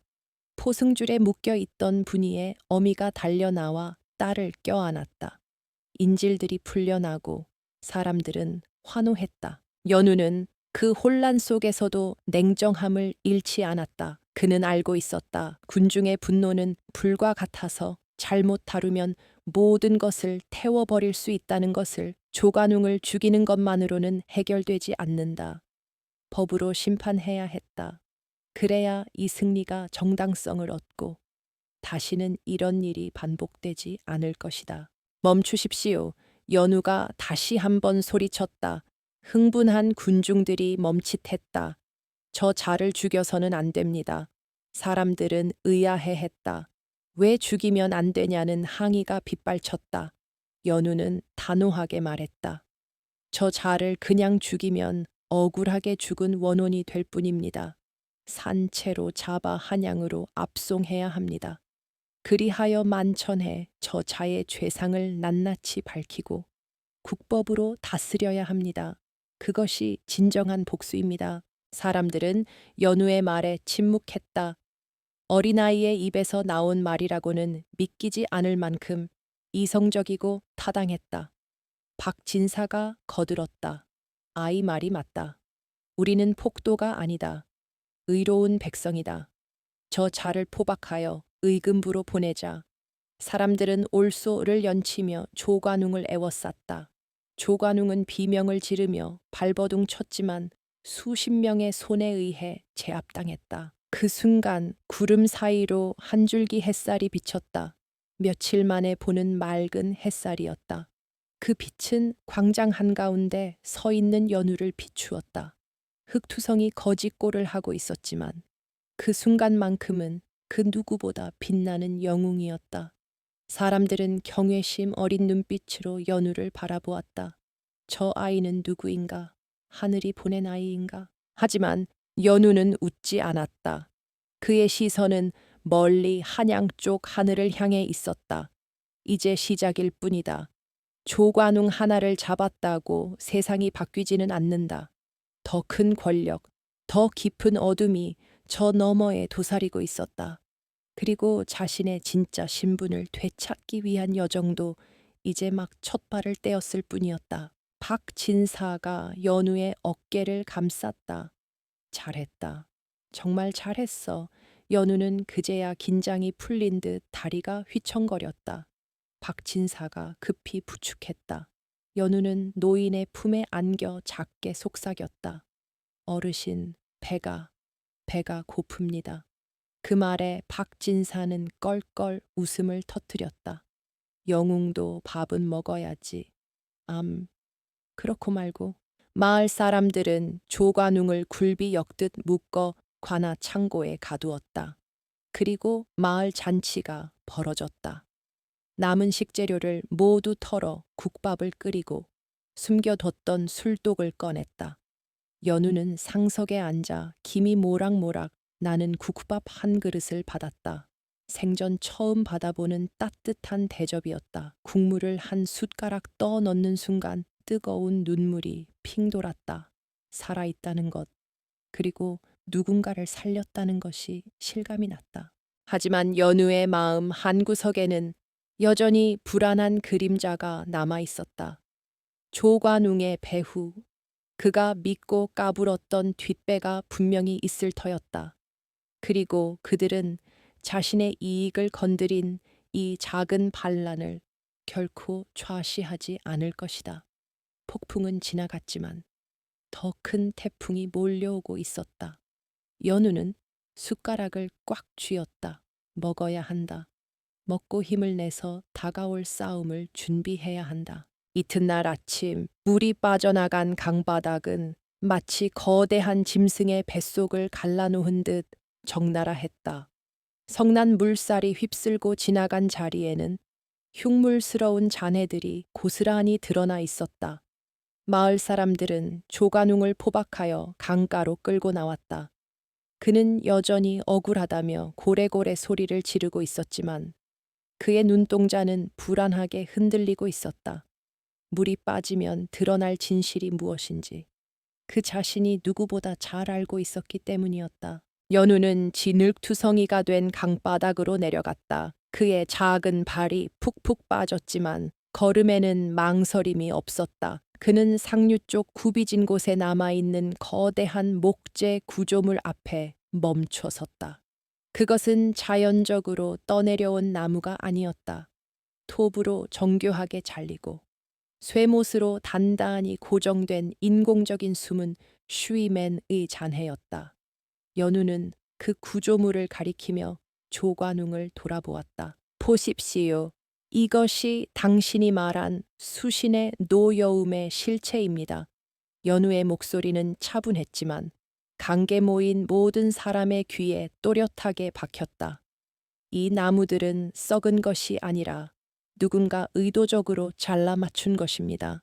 저기 박힌 쇠못을 보십시오. 대장간에서나 볼 수 있는 광급 철물입니다. 이것이 자연재해입니까? 아니면 치밀하게 계획된 도둑질입니까? 사람들은 웅성거리며 구조물로 다가갔다.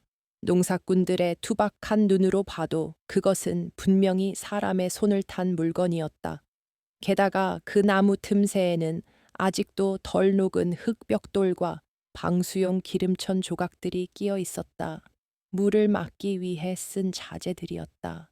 이럴 수가 진짜였어. 한 노인이 떨리는 손으로 나무를 만지며 탄식했다. 우리가 재물 바치고 구판 버릴 때 저놈들은 여기서 이 나무 판자로 물을 막고 낄낄거리고 있었단 말이야. 조관웅은 사색이 되었다. 명백한 물증 앞에서 더 이상의 변명은 통하지 않았다. 하지만 그는 끝까지 발악했다. 이 무식한 놈들아, 저건 제방 공사를 하려던 자재일 뿐이다. 내 놈들이 뭘 안다고 감히 현감을 능멸하느냐. 한양에 계신 대감마님들이 이 사실을 알면 너희는 삼족이 멸할 것이다. 그는 자신의 뒷배를 언급하며 최후의 협박을 가했다. 그때 연우가 주머니에서 젖은 장부 하나를 꺼내 들었다. 어젯밤 관아 창고에 갇힌 조관웅을 신문하기 전 그가 몰래 빼돌리려다 떨어뜨린 비밀 장부였다. 연우는 장부를 펼쳐 사람들 앞에 보였다. 여기 당신의 죄가 숫자로 적혀 있소. 물길을 막는 공사에 들어간 비용, 그리고 그 대가로 챙긴 쌀의 양, 심지어 가뭄을 핑계로 고리 대금을 놓아 빼앗은 논문서들까지. 이 모든 것이 당신 글씨 아닙니까? 연우는 장부의 내용을 술술 읊어 내려갔다. 복잡한 셈법과 은어 인유로 적혀 있어 보통 사람은 알아보기도 힘든 내용이었지만 전제적인 연우의 눈에는 뻔한 사기 행각으로 보일 뿐이었다. 3월 15일 상류 둑공사 완료. 인부 20명 동원. 4월 5일 가뭄 핑계로 김진사 댁논 500평 몰수. 5월 1일 수신제 명목으로 쌀 200석 착복. 연우가 한 줄 한 줄 읽어 내려갈 때마다 피해를 입은 마을 사람들의 이름이 호명되었다. 자신의 이름이 불린 사람들은 땅을 치며 통곡했다. 내 논 우리 아버지 굶어 죽게 만든 게 가뭄이 아니라 너였어. 분노한 아낙네가 돌멩이를 집어 던졌다. 조관웅의 이마에서 피가 흘러내렸다. 그는 비틀거리며 뒷걸음질 쳤다. 아니야, 이건 조작이다. 저 맹랑한 꼬마놈이 꾸민 짓이야. 그 순간 박진사가 조용히 앞으로 나섰다. 그는 품에서 낡은 마파의 하나를 꺼내 들었다. 5마리의 말이 새겨진 암행어사의 신분증이었다. 햇빛을 받아 번쩍이는 마패를 본 순간 조관웅의 눈이 휘둥그레졌다. 마을 사람들도 숨을 죽였다.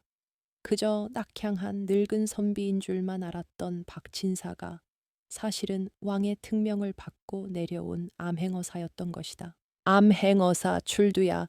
박진사의 우렁찬 외침이 강가에 울려 퍼졌다. 숲속에 매복해 있던 역졸들이 우르르 쏟아져 나왔다. 그들은 사실 어젯밤 박진사의 연락을 받고 잠입해 있던 지원군이었다. 조관웅. 내 죄는 하늘이 알고 땅이 알고 이 강물이 안다.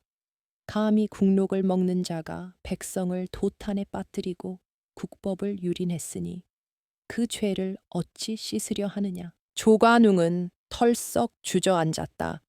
오줌을 지린 차에 덜덜 떨며 박진사의 발 아래 머리를 조아렸다.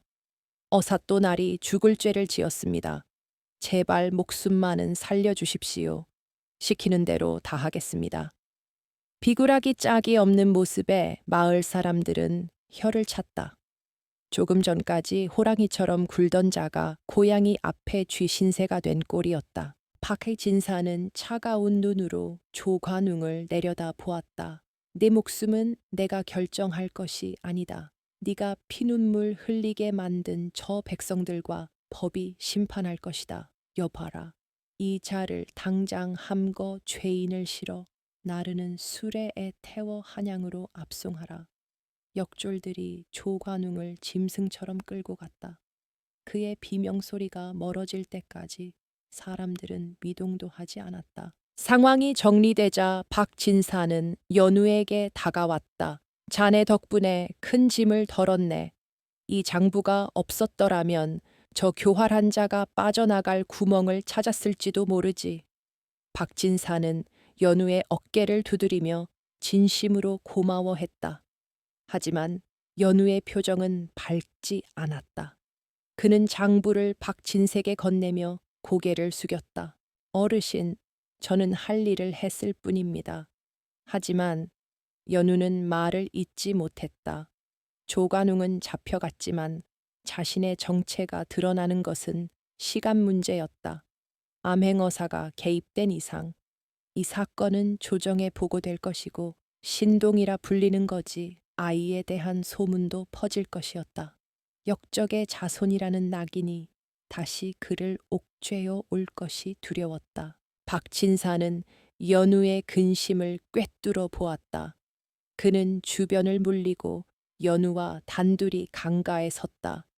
두려운 개냐, 네 이름이 세상에 알려지는 것이. 연우는 말없이 고개를 끄덕였다. 박진사는 한참 동안 흐르는 강물을 바라보다가 입을 열었다. 네 할아버지는 역적이 아니었다. 그는 누구보다 이 나라와 백성을 사랑했던 충신이었다. 간신배들의 모함에 희생되셨지만 언젠가 그 명예는 회복될 것이다. 연우의 눈이 커졌다. 할아버지를 아십니까? 박진사는 씁쓸하게 웃었다. 어찌 모르겠느냐. 내 평생의 벗이자 스승이었는데 내 눈매가 그분 젊을 적과 꼭 닮았구나. 내가 너를 처음 본 순간부터 알아본 이유다. 연우의 눈시울이 붉어졌다. 세상 천지에 홀로 남겨진 줄 알았는데 할아버지를 기억하는 사람이 그것도 이렇게 가까이 있었다니. 연우야. 박진사가 처음으로 연우의 진짜 이름을 불렀다. 이제 도망치지 마라. 숨어서 사는 삶은 끝났다. 네 재능은 하늘이 내린 것이다. 그 재능을 썩히는 것이야말로 죄악이다. 나와 함께 한양으로 가자. 내가 너의 방패가 되어 주마. 네가 당당하게 세상에 나와 할아버지의 뜻을 펼칠 수 있도록 돕겠다. 그것은 단순한 제안이 아니었다. 새로운 운명으로의 초대였다. 거지 소년으로서의 삶을 끝내고 학자로서 그리고 정치가로서 세상을 바꾸는 길로 들어서라는 부름이었다. 연우는 갈등했다. 한양은 그에게 죽음의 도시였다. 하지만 동시에 가장 큰 꿈을 꿀 수 있는 곳이기도 했다. 이 작은 마을에서 둑 하나를 무너뜨린 것으로 만족할 것인가? 아니면 더 큰 세상의 둑을 무너뜨리러 갈 것인가? 연우는 고개를 들어 하늘을 보았다. 먹구름이 거치고 맑고 푸른 하늘이 드러나 있었다. 마치 할아버지가 하늘에서 내려다보고 계신 것 같았다. 살아라, 그리고 증명해라. 그 유언이 다시금 귓가에 맴돌았다. 연우는 주먹을 꽉 쥐었다. 더 이상 숨을 곳은 없었다. 그리고 숨을 이유도 없었다. 가겠습니다. 연우의 목소리는 작지만 단호했다. 한양으로 가서 할아버지의 누명을 벗기고 썩어 빠진 조정을 고쳐놓겠습니다. 제 머리로, 제 손으로 말입니다. 박진사는 환하게 웃으며 고개를 끄덕였다. 그래, 그게 내 친구의 손자답지. 마을 사람들은 떠날 채비를 하는 두 사람을 위해 송별연을 열어주었다. 분이는 연우에게 예쁜 들꽃 목걸이를 걸어주며 울먹였다. 오빠, 나중에 꼭 훌륭한 사람이 돼서 돌아와야 해. 그때는 내가 맛있는 밥 많이 해줄게. 연우는 분이의 머리를 쓰다듬으며 약속했다. 그래, 반드시 돌아올게. 그때는 아무도 굶지 않는 세상이 되어 있을 거야. 노을이 지는 강가, 연우와 박진사는 나룻배에 올랐다. 마을 사람들이 강둑에 서서 손을 흔들었다. 고맙습니다. 잊지 않겠습니다. 그들의 함성이 강물 위로 메아리 쳤다. 연우는 멀어지는 마을을 바라보며 눈을 감았다. 거지 아이 연우는 죽었다. 이제 천재 소년 연우가 세상 밖으로 나간다. 강물은 유유히 흘러 바다로 향하고 있었다. 그 끝이 어디일지 알 수 없지만 연우는 노를 저어 그 흐름에 몸을 맡겼다. 아니, 이제는 그 흐름을 주도하러 가고 있었다. 진실은 밝혀졌고 악은 처단되었다. 하지만 이것은 끝이 아니었다. 소년의 진짜 이야기는 이제 막 첫 장을 넘겼을 뿐이다. 강물 아래 감춰져 있던 진실이 드러났듯 연우의 잠재력도 이제 막 수면 위로 떠오르기 시작했다. 강물은 다시 흐르고 있었다. 며칠 전까지만 해도 썩은 내를 풍기며 고여 있던 물은 이제 맑은 소리를 내며 바다를 향해 굽이쳐 흘러갔다. 그 소리는 마치 오랫동안 억눌려 있던 한 HN을 씻어내고 해방의 노래를 부르는 듯 했다. 마을 사람들은 강가로 나와 빨래를 하고 아이들은 물장구를 쳤다. 그 평범하고도 소중한 일상이 돌아오기까지 그들은 너무나 긴 고통의 시간을 건너야만 했다. 그리고 그 기적의 중심에는 7살 난 꼬마 연우가 있었다. 떠날 채비는 단출했다. 연우는 박진사가 마련해준 깨끗한 무명옷으로 갈아입었다. 넝마주의 옷을 벗어 던지고 나니 거울 속에 비친 소년의 모습은 영락없는 양반집 도련님이었다. 맑은 눈만굴과 오뚝한 콧날, 그리고 입가에 서린 다부진 결의는 더 이상 그를 시장 바닥의 거지로 보이지 않게 했다. 하지만 연우는 어색한 듯 자꾸만 옷매무새를 만지작거렸다. 지난 3년의 세월이 그에게 남긴 상처는 옷 한 벌로 가려지기엔 너무 깊었기 때문이리라. 준비는 다 되었느냐? 박진사가 방문을 열고 들어왔다. 그는 갓을 쓰고 도포를 갖춰 입은 정갈한 모습이었다. 그의 손에는 낡은 서책 한 권이 들려 있었다. 연우의 할아버지가 생전에 아끼던 책, 목민심서 무민신슈였다. 박진사는 그 책을 연우에게 내밀었다. 이 책은 내 조부께서 백성을 사랑하는 마음으로 평생을 읽고 또 읽으셨던 것이다. 이제 주인을 찾아갈 때가 되었다. 연우는 떨리는 손으로 책을 받아들었다. 종이의 질감에서 할아버지의 온기가 느껴지는 듯했다. 눈시울이 뜨거워졌지만 연우는 이를 악물고 참았다. 이제는 울 때가 아니었다. 할아버지의 뜻을 이어받아 이 책에 담긴 정신을 세상에 펼쳐야 할 때였다. 감사합니다. 어르신, 평생 가슴에 품고 살겠습니다. 연우는 책을 품속 깊이 갈무리했다. 마을 어귀 나루터에는 온 동네 사람들이 나와 있었다. 그들은 연우와 박진사를 배웅하기 위해 아침 일찍부터 서둘렀던 것이다. 사람들의 손에는 갓 쪄낸 떡이며 찐 감자, 집신 같은 것들이 들려 있었다. 가진 것은 없지만 마음만은 넉넉한 이 땅의 진짜 주인들이었다. 도련님, 정말 고맙습니다. 도련님 덕분에 우리 마을이 살았습니다. 촌장이 대표로 나서서 연우의 손을 잡고 머리를 조아렸다. 연우는 당황하여 촌장의 손을 맞잡았다. 아닙니다. 저는 그저 해야 할 일을 했을 뿐입니다. 그리고 저를 도련님이라 부르지 마십시오. 저는 그저 연우일 뿐입니다. 하지만 사람들의 눈빛은 달라져 있었다. 그들에게 연우는 더 이상 거지가 아니었다. 썩은 둑을 무너뜨리고 생명의 물길을 터준 작은 영웅이었다. 그때 군중 틈에서 분이가 쭈뼛거리며 나왔다. 아이의 손에는 예쁜 조약돌 하나가 들려 있었다. 강가에서 주운 매끄럽고 반짝이는 돌이었다. 오빠, 이거. 분이는 수줍게 돌을 내밀었다. 이거 가지고 가면 나 안 잊어버릴 거지. 연우는 빙그레 웃으며 돌을 받아 주머니에 넣었다. 고마워, 분이야. 절대 잊지 않을게. 너와 네 어머니 그리고 이 마을 사람들 모두. 박진사가 뱃사공에게 눈짓을 했다. 자, 이제 가세. 한양까지 가려면 갈 길이 멀어. 두 사람은 나룻배에 올랐다. 사공이 노를 젓자 배는 천천히 강물 위로 미끄러져 나갔다. 마을 사람들이 손을 흔들며 소리쳤다. 안녕히 가십시오. 부디 건강하십시오. 그들의 함성이 강바람을 타고 멀리까지 퍼져 나갔다.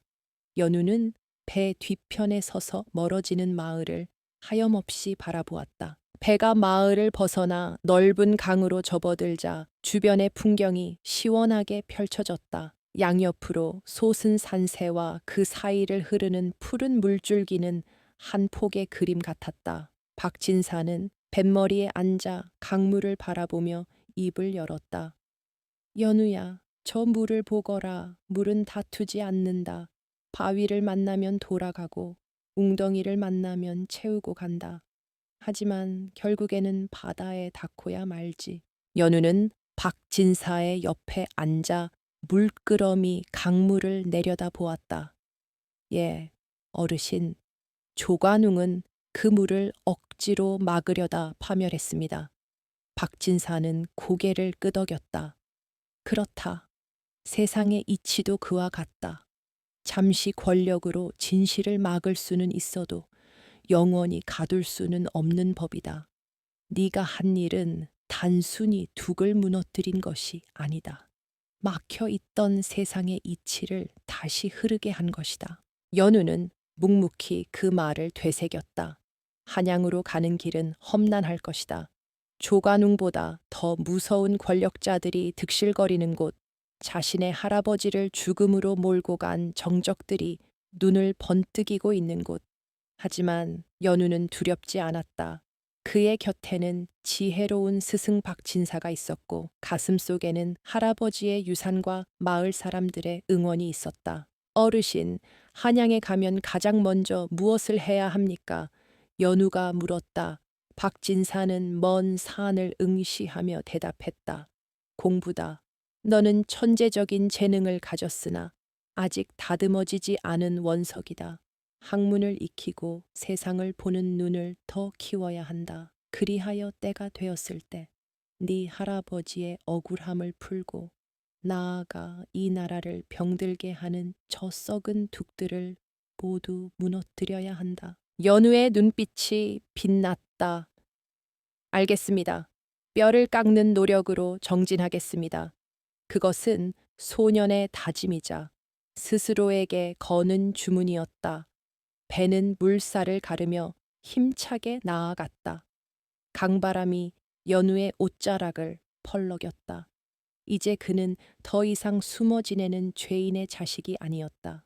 새로운 세상을 꿈꾸는 당당한 인재였다. 저녁 노을이 붉게 타오르기 시작했다. 강물은 노을빛을 받아 황금색으로 물들었다. 그 찬란한 빛 속에서 연우는 보았다. 강물 아래 감춰져 있던 진실이 드러났듯이 자신의 운명 또한 이 강물처럼 끝없이 흘러갈 것임을 때로는 굿비치고 때로는 소용돌이치겠지만 결코 멈추지 않고 바다로 향할 것임을 연우는 품속의 조약돌을 만지작거렸다. 분이가 준 그 작은 돌멩이는 따뜻했다. 그것은 그가 지켜야 할 백성들의 마음이었다. 잊지 않겠습니다. 내가 누구인지, 어디서 왔는지, 그리고 무엇을 위해 싸워야 하는지 연우는 마음속으로 맹세했다. 배는 어둠이 내리는 강을 따라 유유히 사라져 갔다. 뒤에 남은 것은 흐르는 물소리뿐이었다. 하지만 그 물소리는 예전과 달랐다. 탄식과 절망이 아닌 희망과 생명을 노래하는 웅장한 교향곡이었다. 모두가 몰랐던 천재 꼬마의 정체는 강가에서 밝혀졌지만 그의 진짜 전설은 이제부터 시작이었다. 흐르는 강물은 알고 있었다. 언젠가 이 소년이 다시 돌아와 이 땅의 모든 눈물을 닦아줄 거목이 될 것임을. 그때까지 강은 묵묵히 흐르며 그날을 기다릴 것이다.